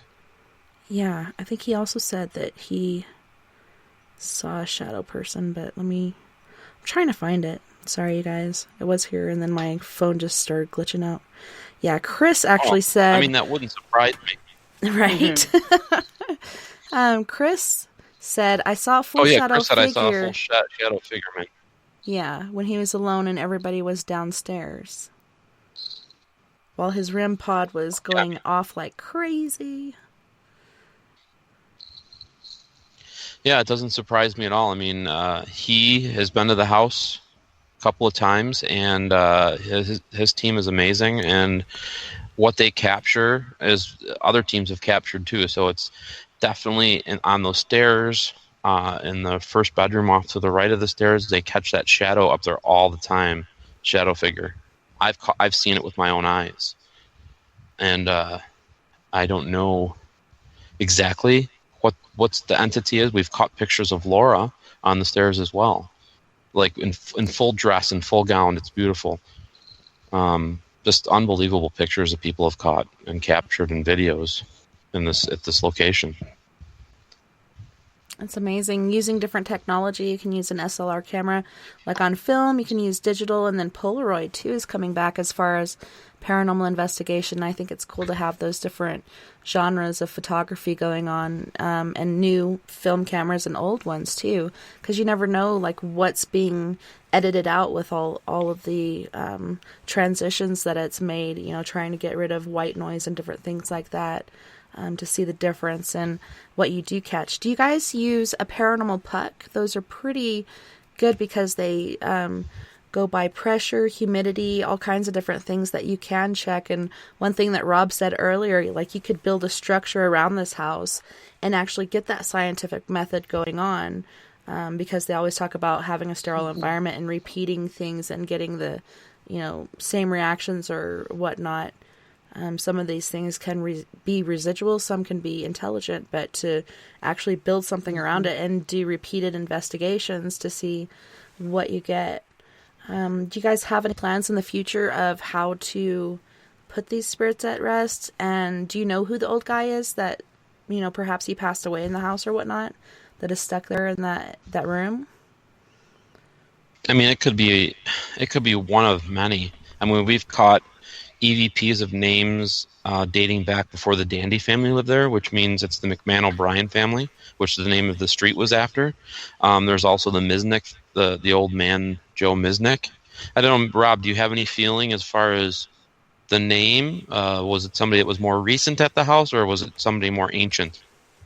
My as far as visuals were of, I mean, I was, this was very, very close up and instantly in my face. So what I saw was an unshaven, stubbly white beard, bedhead, and, not much of it. There's like, is it a bit of a comb over thing needed? Just a not an evil looking face or anything, but just like, shoo, like it could, Was he kind of being like a jerk? No. I just think he was. I think he was open to interpretation. But I mean, what I felt was, you're trespassing, and of course, if I'm picking that up, then as any respectful investigator, gonna leave, that particular room. But nothing terribly dark or malicious. Again, the paranormal puck idea is really quite interesting. I know when all of this blows over, this pandemic blows over, that I would love to do a live event from Hinsdale, as an episode, a live full episode with, just to open the next few layers of that onion, because it just goes on and on. It's all encompassing. And as far as Laura, I just felt she was very, she was afraid of someone or something she was keeping her there, but there was something that was making her feel very unsettled and very afraid. But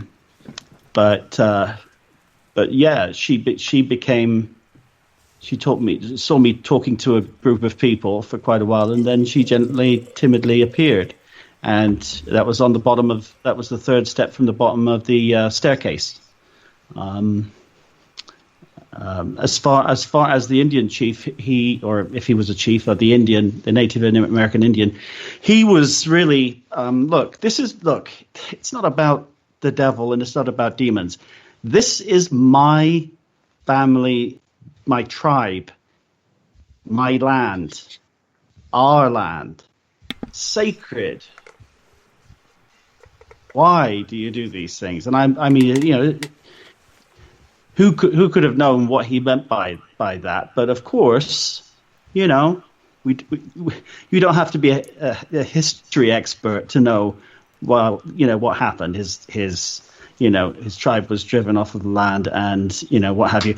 So it was a story within a story, and then within another story. It's all sort of like with these twists going on all the time, and all these different layers, like a paranormal wellspring of this giant onion. I mean, gosh, I just have the feeling that we just scratched the surface of it all, So bloody right. As soon as this pandemic's over, we're up there again. Live show. Does that sound good, Dan? Well, yeah, absolutely. Yeah, that would be amazing. What do you think, Meg? Oh, yeah. I've been wanting to go back constantly. So you guys are all drawn. Oh yeah. Mm-hmm. when we took a break for food, Megan was like, OMG, OMG, OMG, OMG, OMG, oh my gosh, And the weird thing is, I know what that means, and it's because I see how she behaves. And there was another one that actually Belgrove Plantation, and it's just pure joy when you get that euphoric feeling and you're there together because. We spend 6 months filming together on and off, 10 episodes every year for the last 9 years. And these guys are family. These guys are my family. This isn't about just film making or documenting. This is about our passion. This is who we are. Yeah, doing what you love. Doing what you love together as a paranormal family. And it's hard to find kindred spirits or whatnot, people on the same path as you that you can work with to get where you're going. It's awesome when you do find those. So you guys hold on tight, and hopefully we'll be out of this soon. Sooner than I'm not even going to put that into the universe. But Tiffany was saying, Daniel, that she can't shake the image of a pentagram when she thinks of the map of the land. Have you picked up anything like that, looking at the map? Well, I mean, we've looked at old maps, we've looked at new maps, and it's the stories kind of tie in with it, Mm-hmm. It's creepy. Yeah, and that's that symbol can be found throughout so many different things, and it might just be a happenstance, but that still draws in all of the different elements and spirit, and it could be a coincidence or who knows, but nevertheless, if it is or if it isn't, that place is just brimming with so many different entities. It's beautiful. We've even started looking at the ley lines, how do they cross? How do they, Ley lines and vortexes, and the energies, the vibrational energy that is such a big part of this. And I think that's one with season 10, that's what we're looking a little bit more into, is vibrational energy and its effect, plus minus, on the paranormal in an environment. In a investigative environment, but also generally. So, I mean, this is nothing new. This is something that is, again, a religion with most people. If you're into if you're into the paranormal, then you're into spirituality and understand spirituality. I think that it's so sad if you don't, because. That's crazy. This is like being a mechanic and not knowing what oil is, Right. It just goes with the turf, What's that? Right. I want to add one more thing into with what Tiffany said about the maps of the land too. I think that it's important to remember and always acknowledge that whether you're getting a symbol of a pentagram or a swastika, when you're looking at old maps, those symbols mean different things, and generally they're symbols of peace. I mean, as much as we associate the swastika with German Nazi, that was a Buddhist symbol for peace, and you can't always look at that and think bad. You have to be open when you see stuff like that, and be open with the thought process of the whole thing. So. Well, yeah, and just exactly. It's native land, and just like here in Vallecito, the tribes used to live there in Vallecito, and, I'm sure there's sacred land up there too. There's lots of courts and so many different things that they needed, and they were driven out. And then even after that, there were horrific things happening because we have pilgrims and settlers coming out and trying to settle the land, and then the government comes in and says, hey, guess what? We're building a lake here, so you got to move your stuff. And the sooner you moved out, the more you actually made, and the longer you stayed there, the less they'd pay you. And this one particular fella actually stayed there forever till he basically got nothing for his land, and they put a lake on top of it anyways. But you go up there still today, and there's people with different addictions, there's murders, there's suicides, there's so many different things happening. And I found it funny that the Ute tribe went up there when they built a certain park that you walk through, and they blessed that portion of it. It's like, why not bless the whole place? But this particular area is blessed, and the rest of it, they're going to let go and let, continue to feed on whatever it is. And that's the one time I saw, he reminded me of the guardian to the other side, Anubis. He was running back and forth in this house in front of the windows, and the person was gone at the time, but it looked like there was like a greenish blue light, like a TV was on, but you could see it running back and forth at an accelerated rate of speed. But this case was actually the one that got me started coming out of the paranormal closet and going out and helping people. My daughter's friend went missing, and he was actually murdered by his dad in that house. But it makes me wonder, was that a jackal? Was that something else? There's so many things in the paranormal that we're still trying to discover. And, I just want to give kudos to you guys for what you're doing, because this is an amazing piece of land, and to figure out what's going on and perhaps bring peace to all those unrested spirits. And some may not be unrested. They might just want to hang out there, because they really like it. I'm feeling like the kids just love it there, but it's interesting. It's funny when I talked to Clara and I said, why would Laura go back to a place that tormented her? And she said, I know why, but she wouldn't tell me why. She's keeping that to herself, and it baffles me a little bit, to think about. This place tormented her. Why would she want to go back there? Yeah, maybe there was just something about it that she loved, or perhaps there's something there that draws her in, like you guys. You guys are still being drawn back there. So it's interesting to think about what exactly is there that is drawing you back, but it could just be somebody needing help to get this cleared. And then when that happens, you still do ghost tours, but it might not be as fun. But on that note, you guys, we do have to go to our second musical break. And on this one, we have Mocha T from Milwaukee with Future Plan. We have Mystique with I Want It All, also from Milwaukee. Britt Casey from California, and then Prime Example from Milwaukee as well. You guys don't go anywhere. We'll be right back after this musical break. Mocha T, let's get it. Future plan is to get you, boy. You all that I think about when I get you. I'ma treat you right, keep you close to my heart. Future plan is to get you, boy. You all that I think about when I get you. I'ma treat you right, keep you close to my heart. Future plan is to get you, boy. You all that I think about when I get you. I'ma treat you right, keep you close to my heart. Future plan is to get you, boy. You all that I think about when I get you. I'ma treat you right, keep you close to my heart. How could you love a man who never been loved? How could you show him something he so used to lust? I know I'm young, but I know I can be the one if he open up his eyes and know I'm the one he can trust. Support and good loving is all a nigga need. All that bullshit niggas give you is a test to see if you'll leave.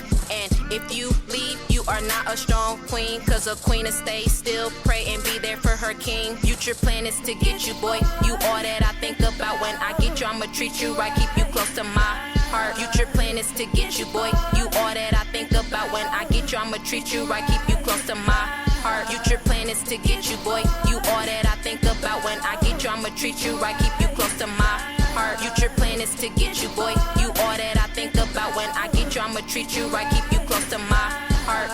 I love the way he carry himself. I love his swagger. He had me at happily ever after. No fairy tale, this man I really wanna capture. A peek at you, got my heart beating faster. No road runner, but you got my mind racing. Still can call you up and don't know what to say. My friends might say I'm dumb, my friends might say I'm stupid. Then again, why take advice from single women? Future plan is to get you, boy. You all that I think about when I get you. I'ma treat you right, keep you close to my heart. Future plan is to get you, boy. You all that I think about when I get you. I'ma treat you right, keep you close to my heart. Future plan is to get you, boy. You all that I think about when I get you. I'ma treat you right, keep you close to my heart. Future plan is to get you, boy. You all that I think about when I get you. I'ma treat you right, keep you close to my heart. Let's create a kingdom and have a Prince Wednesday. Build an empire, a dream I desire. Like Candy Crush on the Monday, got butterflies feeling funny. Blunt out the blunt, can't get no higher. Like a fiend who needs sexual healing. Boy, bless me with that business. You're my teacher, you got my undivided attention. Boy, would you come my way? and answer a simple question.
Yeah, okay.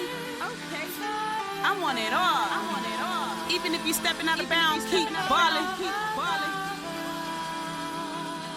I want it all. Diamonds and cars, building big yachts, close up the stars, buying the bars. On it is ours. I want it all, big or small. No more of a downfall. I want it all. I want it all. I want it all. I could sign your baseball. Money making it rain fall on a big mall. Owning the whole block, driving to the mailbox. Cruising in my yacht, I gotta get up out this box. I want it all. I always knew that I would be rich, don't doubt for a minute. Speaking to existence, hoping and feeling to give away $1 million. Just be chilling in the tallest building. Say hello to the mission and vision with me. Hello. Watch cars about 150 Rolex diamond luxury city. Next to Movado, motto cocked before the arrival. Lamborghini with bass high, I could hear it all. Sit back, sun roof up, is the stars.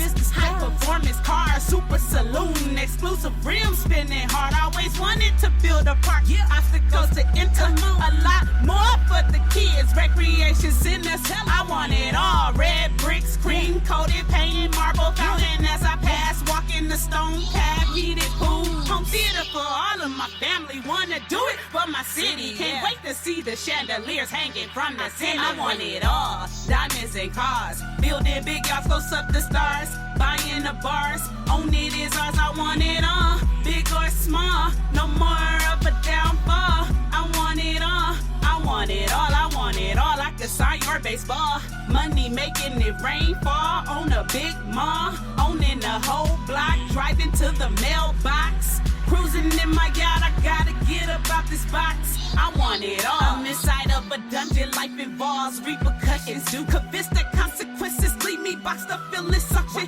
How could this bad mistake have me thinking ways to escape? Catching the case, wanting it all has been replaced.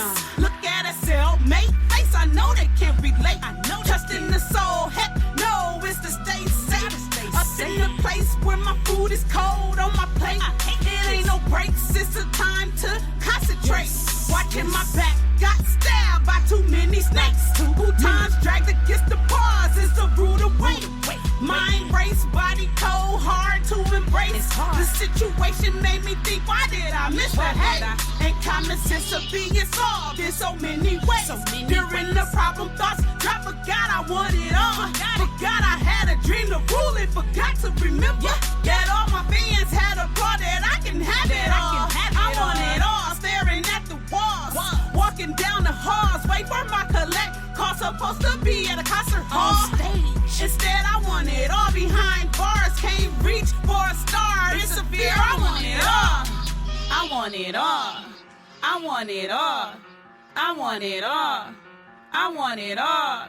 Diamonds and cars, building big yards, close up the stars, buying the bars, on it is ours. I want it all, big or small, no more of a downfall. I want it all. Diamonds and cars, building big yachts, close up the stars, buying the boss. On it is as I want it all. I want big or small, no more up or down far. I want it all. I want it all. I want it all. I can sign your baseball. Money making it rain fall on the big mall. Owning the whole block, driving to the mailbox. Cruising in my yacht, I gotta get up out this bodice. I want it all. Mystique, mystique. I like it when you pop it, drop it, swing. Nah, don't stop it, doing that thing. Go, go, girl, keep doing that thing. I just wanna make you my main thing. Keep going, baby, now don't you stop that. Vanilla chocolate flavor, you're the only one that I'm searching for. You the one for me and I can't complain. You sunshine anytime it rain. Not around then I might go insane. I just wanna make you my main thing. I like it when you pop that, drop that. Keep going, baby, now don't you stop that. Honey, you so sweet, I can't ignore. Thinking about you both more and more. Making it pop and drop and swing. I could be the king and you my queen. Yeah, you look good, but you insane. I just wanna make you my main thing. I like it when you pop that, drop that. Keep going, baby, now don't you stop that. Who's them dudes in the back with the black on? True deep, don't sleep or slack on. Come to the money, honey, I'ma get a stack on. Excuse me, ma, can I get my Mac on? To the left, throw it to the right. Do it like you wanna do it to me all night. From the block, kid know how to act hard. Like brick house, women with a fat backyard. In the club with me and my man's illin' that. The back door with me and my man chillin' that. I'm on the floor, I'm like, damn, she killin' that. It's going down, no cop around, feelin' that. I'm fly, I'm a guy that'll get him. Player like me, need two of you with him. Call you a lollipop and I wanna lick you. Number one, my top choice of pick. Come on, give it to me, ma. Go, go, girl. Nah, don't stop. Oh, no, girl. Break it down for me, hit it, get it gone. Can you keep it going? On and on and on. Now give it to me, ma. Go, go, girl. Nah, don't stop. Oh, no, girl. Hey, break it down for me, hit it, get it gone. Cause you got it going on and on and on. Can't deny, boo, that you too fly. Anytime that I look you in the eye, a phenomenon that I can't explain. Like the things you're doing to my brain. You the only one to take away my pain. I just wanna make you my main thing. I like it when you pop that, drop that. Keep going, baby, now don't you stop that. Can't stop thinking about how you move and all the things that I'ma do to you. True, this might be a little bit strange. Don't care if I don't even know your name. That's why I wanna tell you this simple and plain. I just wanna make you my main thing. I like it when you pop that, drop that. Keep going, baby, now don't you stop that. Who's them chicks all thick with the pumps on? Lumps in the front, back with the bumps on. Not a cat hoping that he get his humps on. I'm way beyond with them other chumps on. Sweet enough to eat and he might bite you. Wanna make love to you, I don't wanna fight you. Nobody like you, not a one like you. When you come around, no telling what he might do. Right now in the club, who the dawn? Don't a man that got it going on later on. I could tell by the dancing, you digging this song. You can tell I've been digging you all night long. And I love to be digging in you all night long. Party right here, hardy all night long. Let's flex it to the coat check, exit to the Lexus, Nexus, triple exit. Come on, give it to me, ma. Go, go, girl. Nah, don't stop. Oh, no, girl. Break it down for me, hit it, get it gone. Can you keep it going? On and on and on. Now give it to me, ma. Go, go, girl. Nah, don't stop. Oh, no, girl. Hey, break it down for me, hit it, get it gone. Cause you got it going on and on and on. I like it when you pop it, drop it, swing. Nah, don't stop it, doing that thing. Go, go, girl, keep doing that thing. I just wanna make you my main thing. You pop it, drop it, swing. Nah, don't stop it, doing that thing. Go, go, girl, keep doing that thing. I just wanna make you my main thing. Vanilla chocolate flavor, you're the only one that I'm searching for. You the one for me and I can't complain. You sunshine anytime it rain. Not around then I might go insane. I just wanna make you my main thing. I like it when you pop that, drop that. Keep going, baby, now don't you stop that. Honey, you so sweet, I can't ignore. Thinking about you both more and more. Making it pop and drop and swing. I could be the king and you my queen. Yeah, you look good, but you insane. I just wanna make you my main thing. I like it when you pop that, drop that. Keep going, baby, now don't you stop that. Can't deny, boo, that you too fly. Anytime that I look you in the eye, a phenomenon that I can't explain. Like the things you're doing to my brain. You the only one to take away my pain. I just wanna make you my main thing. I like it when you pop that, drop that. Keep going, baby, now don't you stop that. Can't stop thinking about how you move and all the things that I'ma do to you. True, this might be a little bit strange. Don't care if I don't even know your name. That's why I wanna tell you this simple and plain. I just wanna make you my main thing. I like it when you pop that, drop that. Keep going, baby, now don't you stop that.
show called Step, Step, Step. Baby, follow my lead. You and me showing off for the club to see. No time to get rest. We doing our thing. Cha-cha, then we dip, top it off with a spin. Glide across the floor. Let's do it again. By the way, little mama, can we be friends? I can't let this night just end. I really wanna know if I can see you again. Give me your number, we'll get back on the scene. We can hit another club if that's your thing. We'll be partners in crime, you and me, as we ripping up floors like two dancing machines.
To do.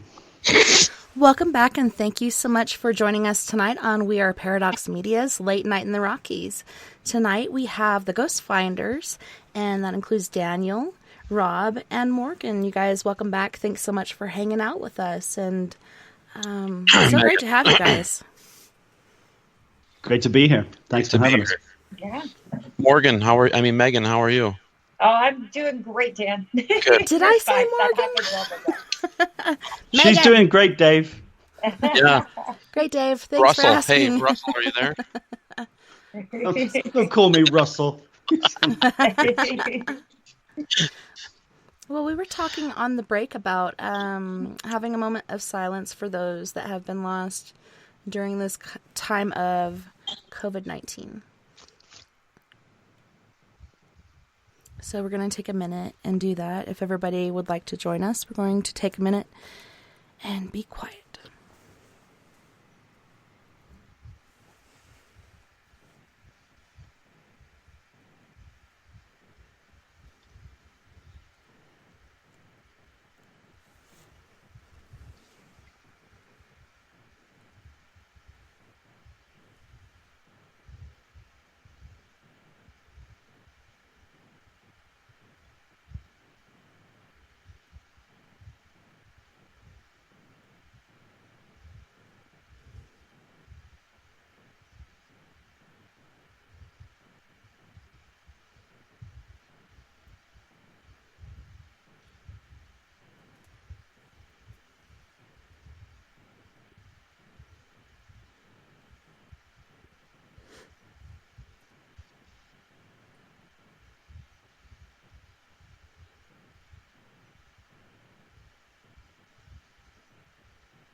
Thank you all for joining us for that moment of silence. And I just want to send love and light out to the people who have lost their lives due to complications to this or due to the virus itself, and to their families that are mourning their loss.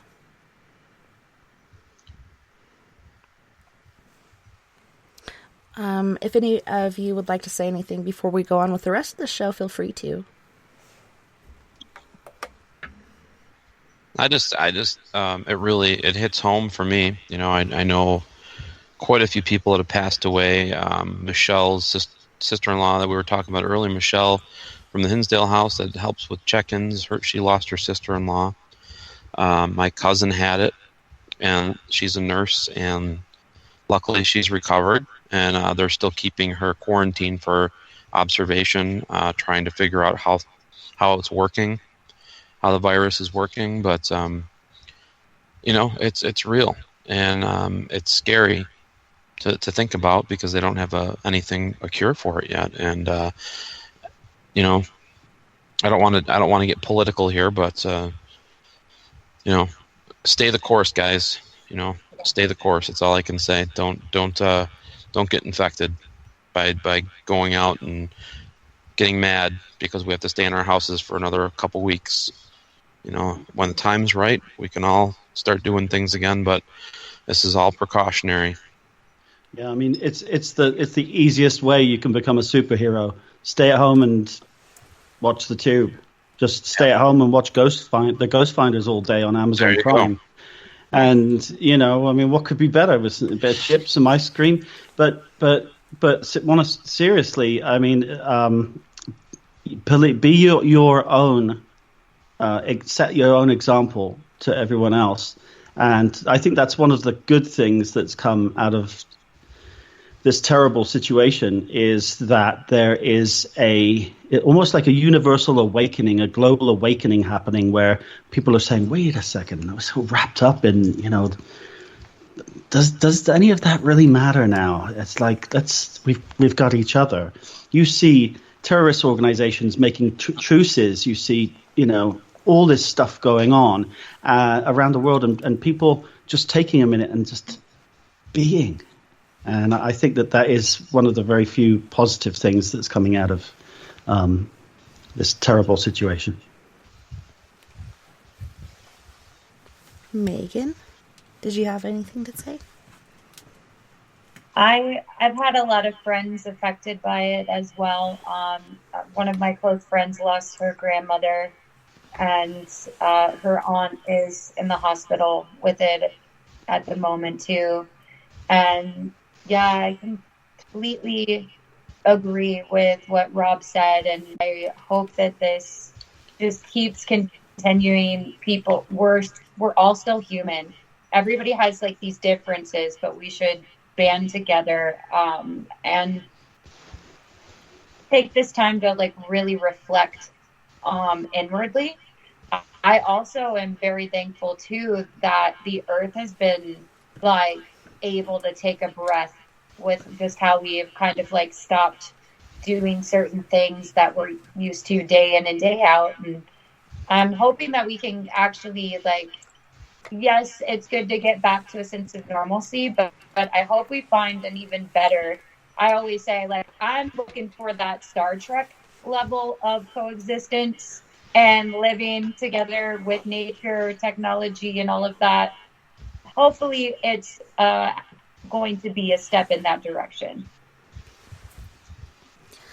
And I'd also like to thank all of those out there, the essential workers, the nurses, the doctors, everybody putting their lives on the line, helping everyone out and trying to help them get better. And, they're social distancing from their families. Some are staying in different places or in a RV in the front yard and keeping that distance from their families. But so many different things going on. And like you said, the healing of the earth, it's amazing like how much our ozone and our earth and the air quality has healed remarkably. And it kind of made me think, if we just took a month off from industry and, the workforce and life itself for a while and stayed at home for a month each year, like how much that we could replenish. But yeah, it really is a crazy trying time. And I thought I'd never see anything like this in my life, but it is really serious, and people need to know that. And, we need to stay home, keep our distance, and not try to go back out there and work and make money, because if you do that, it's like restarting the whole series of events. So just stay home, stay distanced, even if it's your family. I saw this guy in Italy, just had his 87th birthday. His wife had passed away last year, and then he couldn't even spend his birthday with his grandkids or kids, because it's important to keep that distance and get through this time as long as we need to. Oh, was it on TV? I think yeah, I saw it was on that too. Vice. Yeah, on Vice, yep. Mm-hmm. Daniel, your camera's off. If you turn your camera off. My camera's off? Yeah, if you turn your camera off and turn it back on, it should reset it. It happens sometimes. There you go. There you are. Okay. He's back. Before we left, we were talking about... It must have timed out. Yeah. We were talking about ley lines, and it's interesting you were saying that the pond on your property is actually there on the ley line. Can you tell us a bit about what you guys discovered? Well, just an initial research that it's a perpendicular to a power plant in Pittsburgh. So I don't know. I don't know what it all means. I know ley lines. They talk a lot about like highways for UFOs.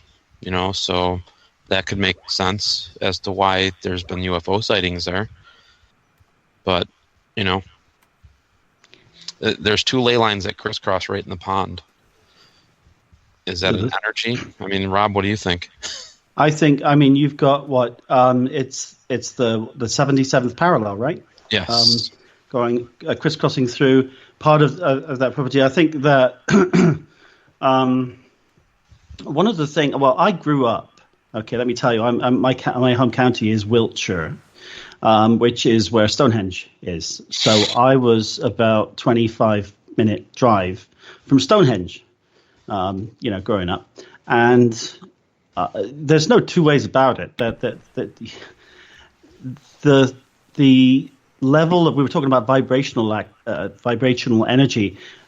Where ley lines cross and meet is where a circuit becomes complete, and that is why it is thought to be a wellspring of not just of paranormal activity, but everything above and beyond that. We were talking about UFO sightings, Salisbury Plain, Stonehenge, Salisbury Plain, all of those locations, same type of thing all around the world. The pyramids of Giza. I think that these are extraordinary examples of beacons to. My own belief system is that these are portals, not to hell, but portals to interdimensional reality. So another. I'm going to start talking about onions again, but this is a place where you can enter another dimension. This is and also where beings exit. And I don't think it's limited to the spirit world. I think this is interdimensional, transdimensional. I think it's ET. I think it is all of the above. There's a checklist, and it's no coincidence also that if you look at the pyramids of Giza, and I've been there 3 times, extraordinary place. If you look at the way that the placement of these within ley lines and within the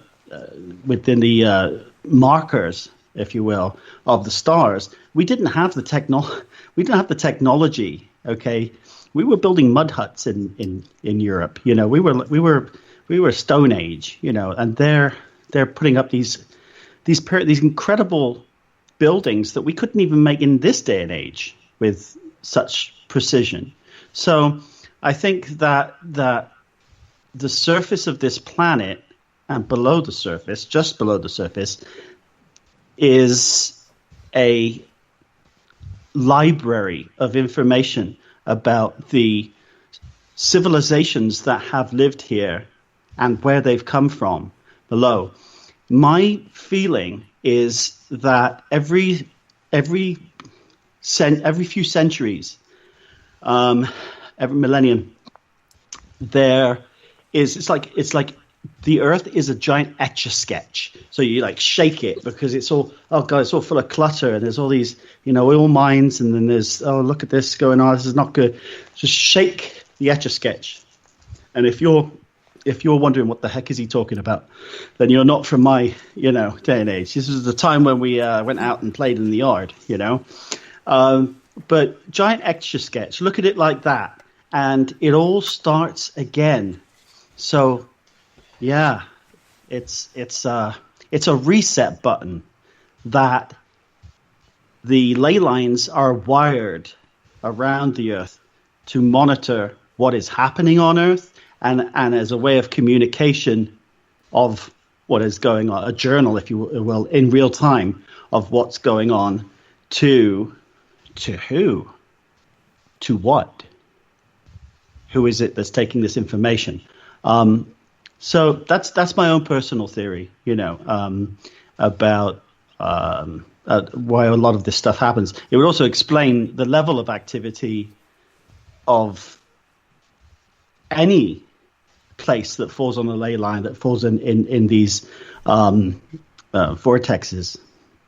If you think of Hinsdale, it has all of the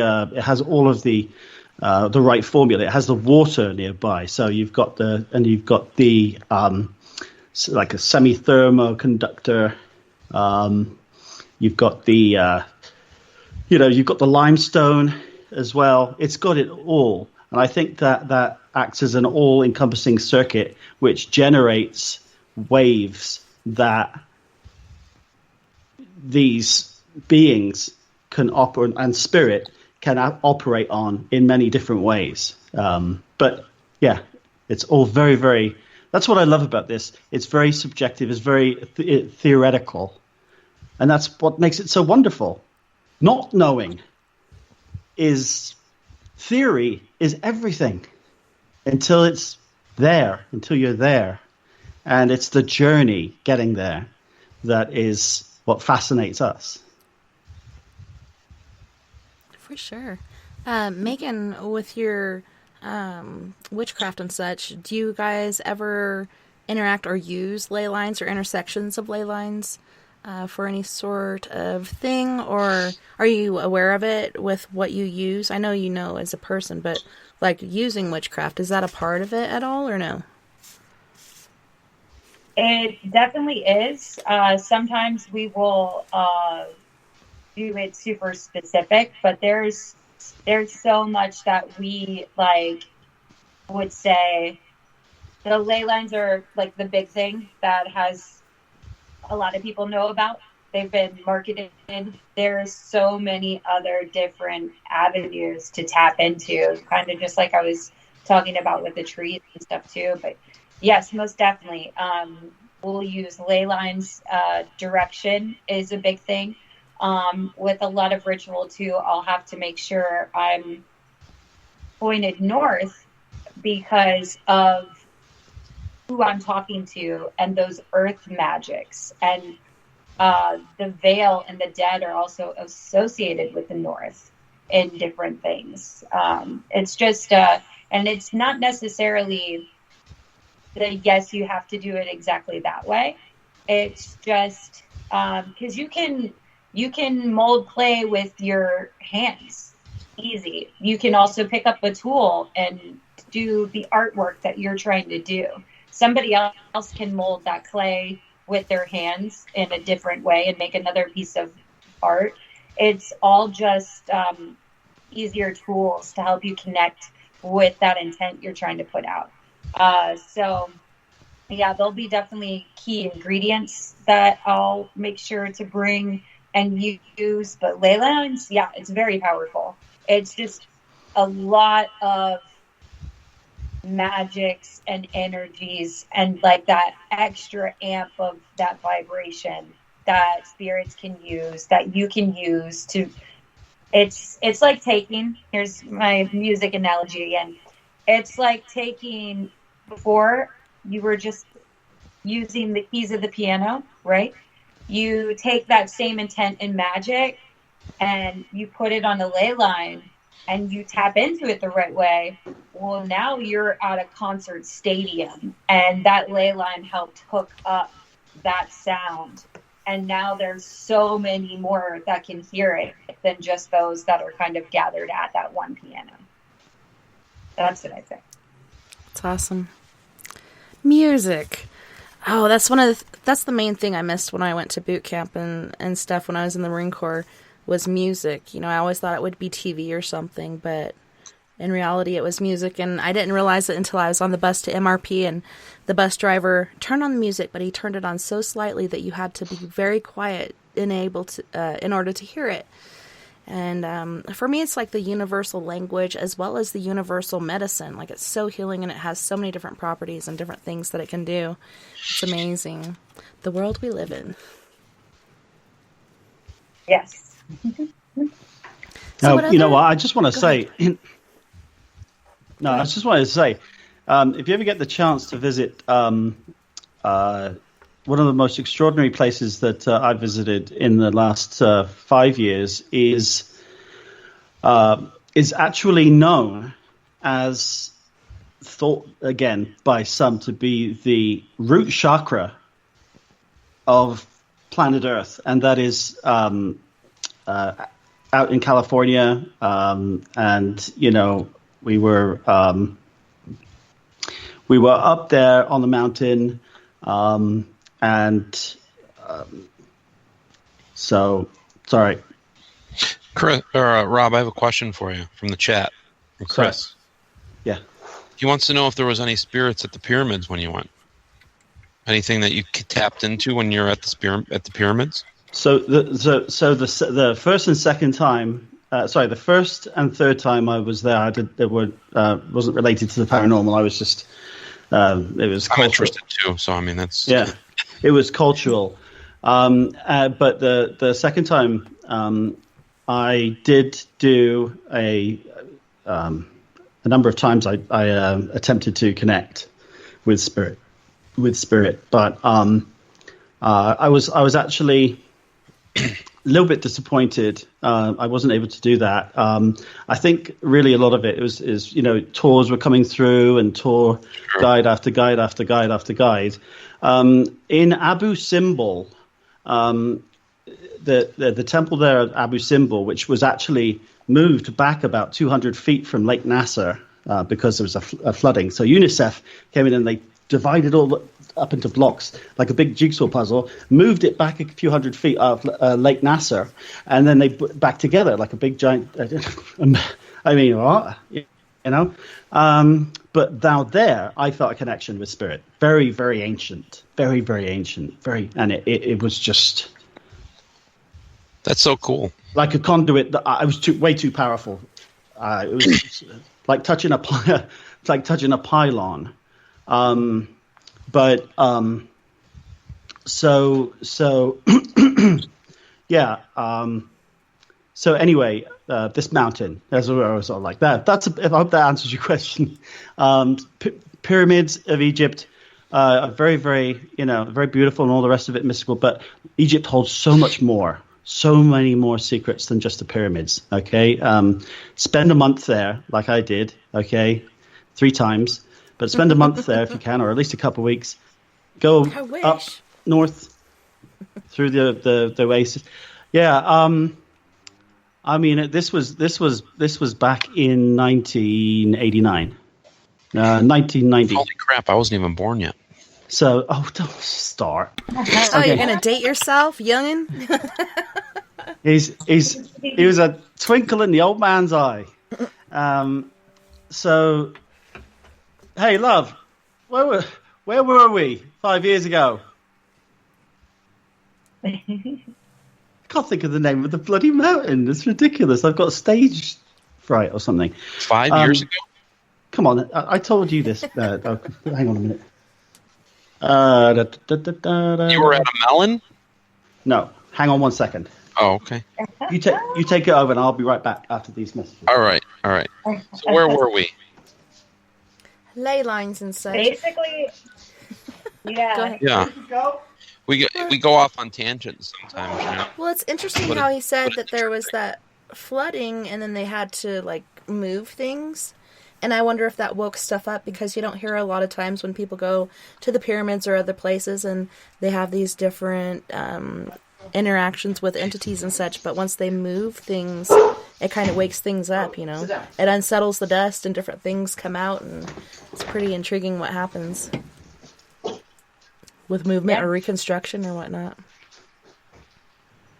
But R.L. Poole actually had it going on. He had gone so many times to the library and actually discovered the secrets of how they built the pyramids and did his own coral castle and such. These stones were huge, enormous, and I know the main gate was actually broken, and it's still not the same. They were never, ever able to reconstruct it the way it was originally. If we could just harness that. The ancient Egyptians. Testing 1, 2, 3. Amazing. There's so much, too, especially, if people want to dig deep, a lot of the things we kind of understand and a lot of our theories in the paranormal, they were already talking about. If you read the Kabbalion and Hermetic philosophy, they talk about how there's vibrations and everything. There is polar, like there, as above, so below. There is balance. There is rhythm. There is gender in all things. Like, and the more science like kind of goes and studies too, and when it's saying gender too, that was talking about electricity and how atoms and stuff attract and stuff like that. They were saying these things way before, in different ways. It's truly remarkable. So, yes, Rob, you've returned. What's the name of the mountain? I'm gonna have to within probably by the end of season 10. I'm gonna have a little label on me, so like, please return to PO Box. You know, you see this man walking around. So it's Mount Shasta is the name of this place. Mount Shasta. It's right near the Oregon border. And bloody hell, that brain cell didn't connect for a second. So, no, but seriously, there are a number of alien species, Lemurians to name but one, that are thought to have their spaceship inside Mount Shasta. And I mean, I know there's a few people having a laugh right now, but seriously, you go up this mountain. It's extraordinary. We were on a super moon. It was a super moon, and it was right. I think it was the equinox as well happening. It was a whole bunch of events that were happening that night, and we were on top of the mountain. I shit you not. We saw what I would have thought was pretty much definite UFO stuff happening all over the place. There was tribal drumming going on because people were having little bonfires. There had to be 500 people on the top of that mountain. Well, as far up as they allow you to go. And so if you like magical, if you like ley lines, if you like vortexes, if you like that whole energy field thing, Mount Shasta, Shasta, California is really an I've extraordinary actually place. heard of that before, and I've actually remember hearing about that on Coast to Coast. They were talking about Mount Shasta. They actually have a paranormal conference there every year, and there's some amazing pictures. Now I don't know if they're UFOs or if they're the military, you know, but there's some pretty crazy pictures in the sky coming from the mountains out of the blue in the middle of the night. Pretty cool, pretty interesting. Yeah, we did do an episode there, and I don't think as well, I wasn't involved, so it didn't count. You weren't. Were you alive? Were you alive? You were probably like 5. Dan, I was probably what, 5 years old when you did that episode. Oh, you wish. Can I love this show? This is my favorite show.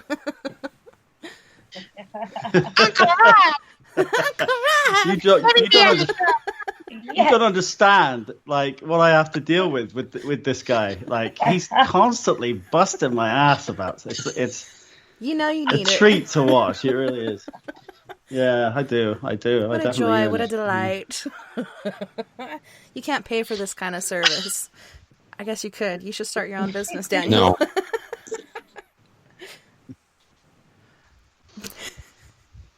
It really is an art. In all seriousness. What are we talking about now? It's all meant to working just at keep Helga's Rob's House of Pain. mind, that's all.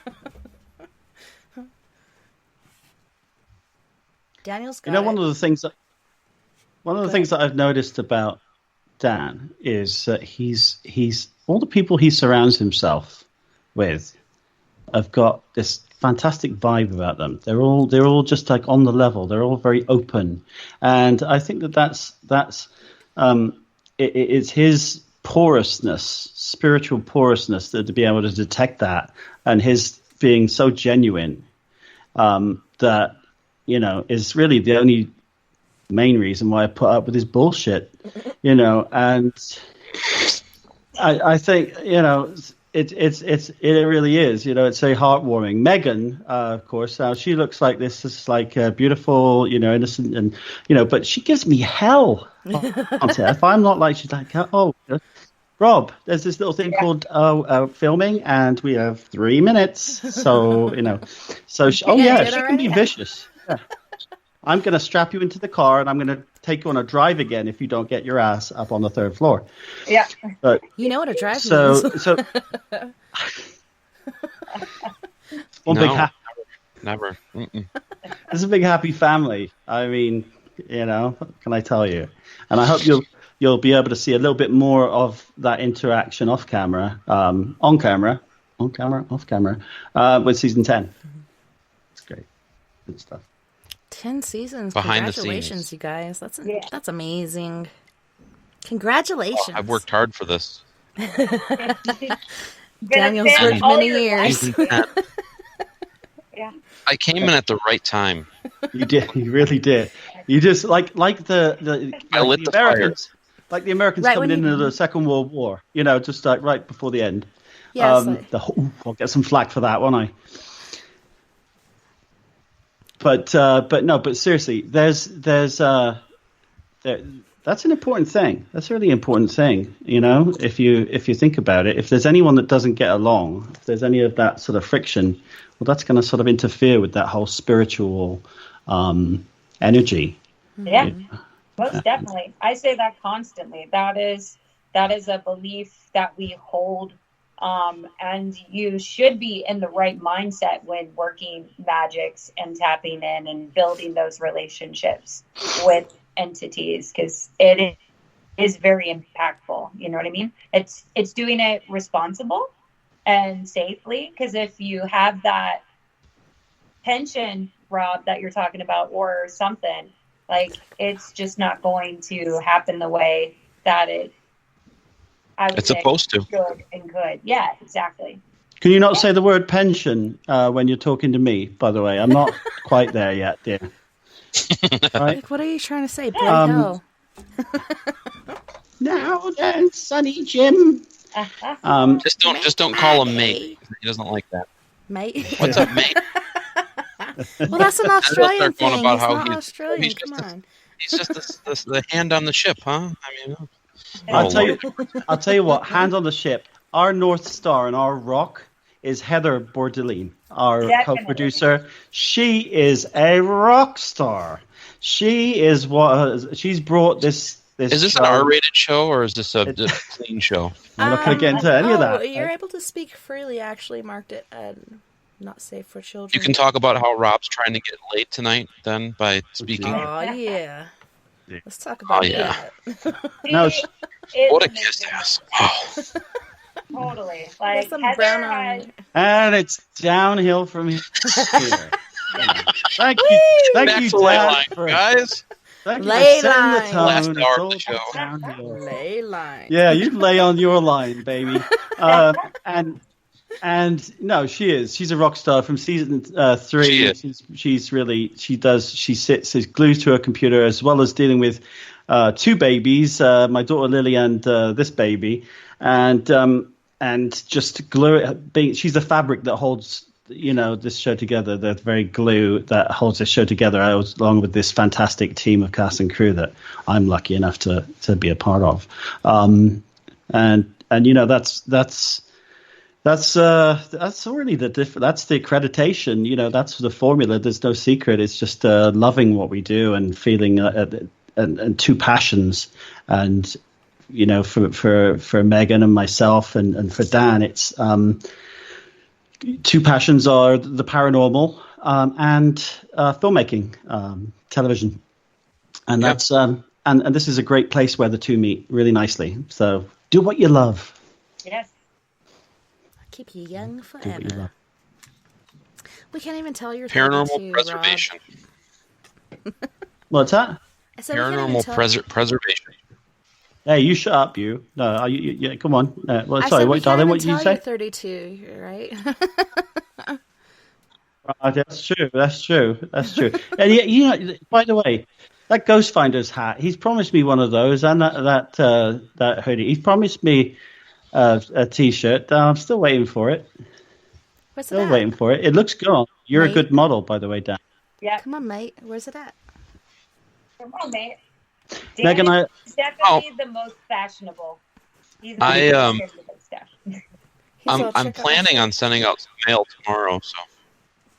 So Megan is our style guru, really, because she's sort of like she's a trendsetter. I'm telling you, she was pink hair before pink hair was big, and I think it's the Megan look. The Megan look is Megan's amazing because she's got this combination of this Morticia Adams, for me, it's the Carolyn, the original Morticia Adams, and sort of like a bit of everything, a bit of Elvira, and a bit of this, a bit of that, and a bit of the other, and a bit of witchy, and a bit of goth, and a bit of and stir it all up, and you got Megan, and there's just no one like Megan. So Tiffany says in the chat that she's also a great makeup artist. She a Hollywood makeup artist, but just don't piss her off. It's because I've worked on set before. Like, that's what I was doing before all of this. So I'm used to that grind and keeping to schedule and all of that, tough woman blood in me. I can hold my own. And no, we all have special talents that balance us out together really well. And it's been so great. We always say too, this is exactly what we would all be doing for vacation. So the fact that we're able to do this and then share it with an audience is just an extra icing on the cake for us, Yeah, it's really going to be, and season 10 is going to. We got Nick Groff is going to be producing that. We actually filmed our first season 10 episode out there in San Jose in December before all this nastiness went down, and so once this is over, we'll resume filming. But in the meantime, there's lots we can do, and lots we can learn about each other and help each other, help one another inside. I can say too, during this time, I virtually I haven't been alone at all or bored once. I've been even more connected to people, and I am totally extrovert. I talk to so many people a day, and virtually I am saying it has been one thing after the other, and I love it. I hope that a lot of this togetherness carries us through, and then we find new normalcies too. So absolutely. The one thing I can add to what you're saying, I do feel that as well, but keep an eye out for everybody, because there's people that don't have somebody else, or they're single, right, or they're maybe having a hard time getting through on the unemployment line and doesn't have any money coming in. There's little things that we can do to help people if everybody pitches in to get everybody through this. And exactly. Whether it's a dinner thing where you're dropping a dinner off, or whatever you can do, just look to try to help people that need help, because there's a lot of cries for help out there, and answers aren't being given because there's nobody to give the answers. If the system doesn't work, or it's not working for somebody, they're not going to have any money coming in. And I know there's thousands and thousands of people that are dealing with that right now. Yeah. So check on your neighbors. Definitely. Yes. There's been, and I want to open this up to everybody who's listening and on the chats and stuff too, where I'm bombarded with just people who have reached out and want someone to talk to. Know that you can with the Ghost Finders. If you need to talk during this time, I've been having voice chats, Instagram constantly. And exactly what Dan is saying is so important. We have our community that we call the Village across the world. A lot of us have started our own online presence. So if anybody needed something dropped off or was in a situation, they could go onto the Village page, and we're a community helping each other out in that time of need. So exactly, Dan, more stuff like that needs to keep being put forward, and we'll watch out and have each other's backs. Yeah, we definitely need to be there for each other during this time and, you know, raise each other up and help each other out. And that's what we should have been doing this whole time. And a lot of us have been, but it's very important, especially during this time. And like you said, be a good neighbor and go and check on your neighbor because you never know where they're at. Be sure to keep your distance. And if you drop stuff off, man, I've been having a hard time finding Lysol spray, but spray it down or wipe it down or whatnot. So, you know, in case you are carrying, because a lot of times people don't even realize they're carrying because they don't even get the same effects as somebody else who might have gotten it. But these really are crazy, trying times. So let's be positive and stick together. You know, we'll be alone together. And social media is such an amazing thing during this time because we can still connect. And right now I'm looking at you and you're looking at me and we're looking at each other like we can still see each other. And we can't hug. Even my best friend, I saw her at Walmart, and we kind of gave a distant hug at the same time. We didn't even plan it, but it was just funny. You know, we're already in that trend of staying away. Hugs. All right, love you, bye. But yeah, it's just insane. And we will get through this. You know, we've been through worse in the past. You know, just look at the top 15 plagues. I mean, these numbers really don't even touch those. But still, this is in our time and we're not used to it. And it really is important to stay on track and stay patient and find things to do, you know. Learn to meditate, learn to do other things. But we are in the last 5 minutes of the show. And it's been amazing having you guys on.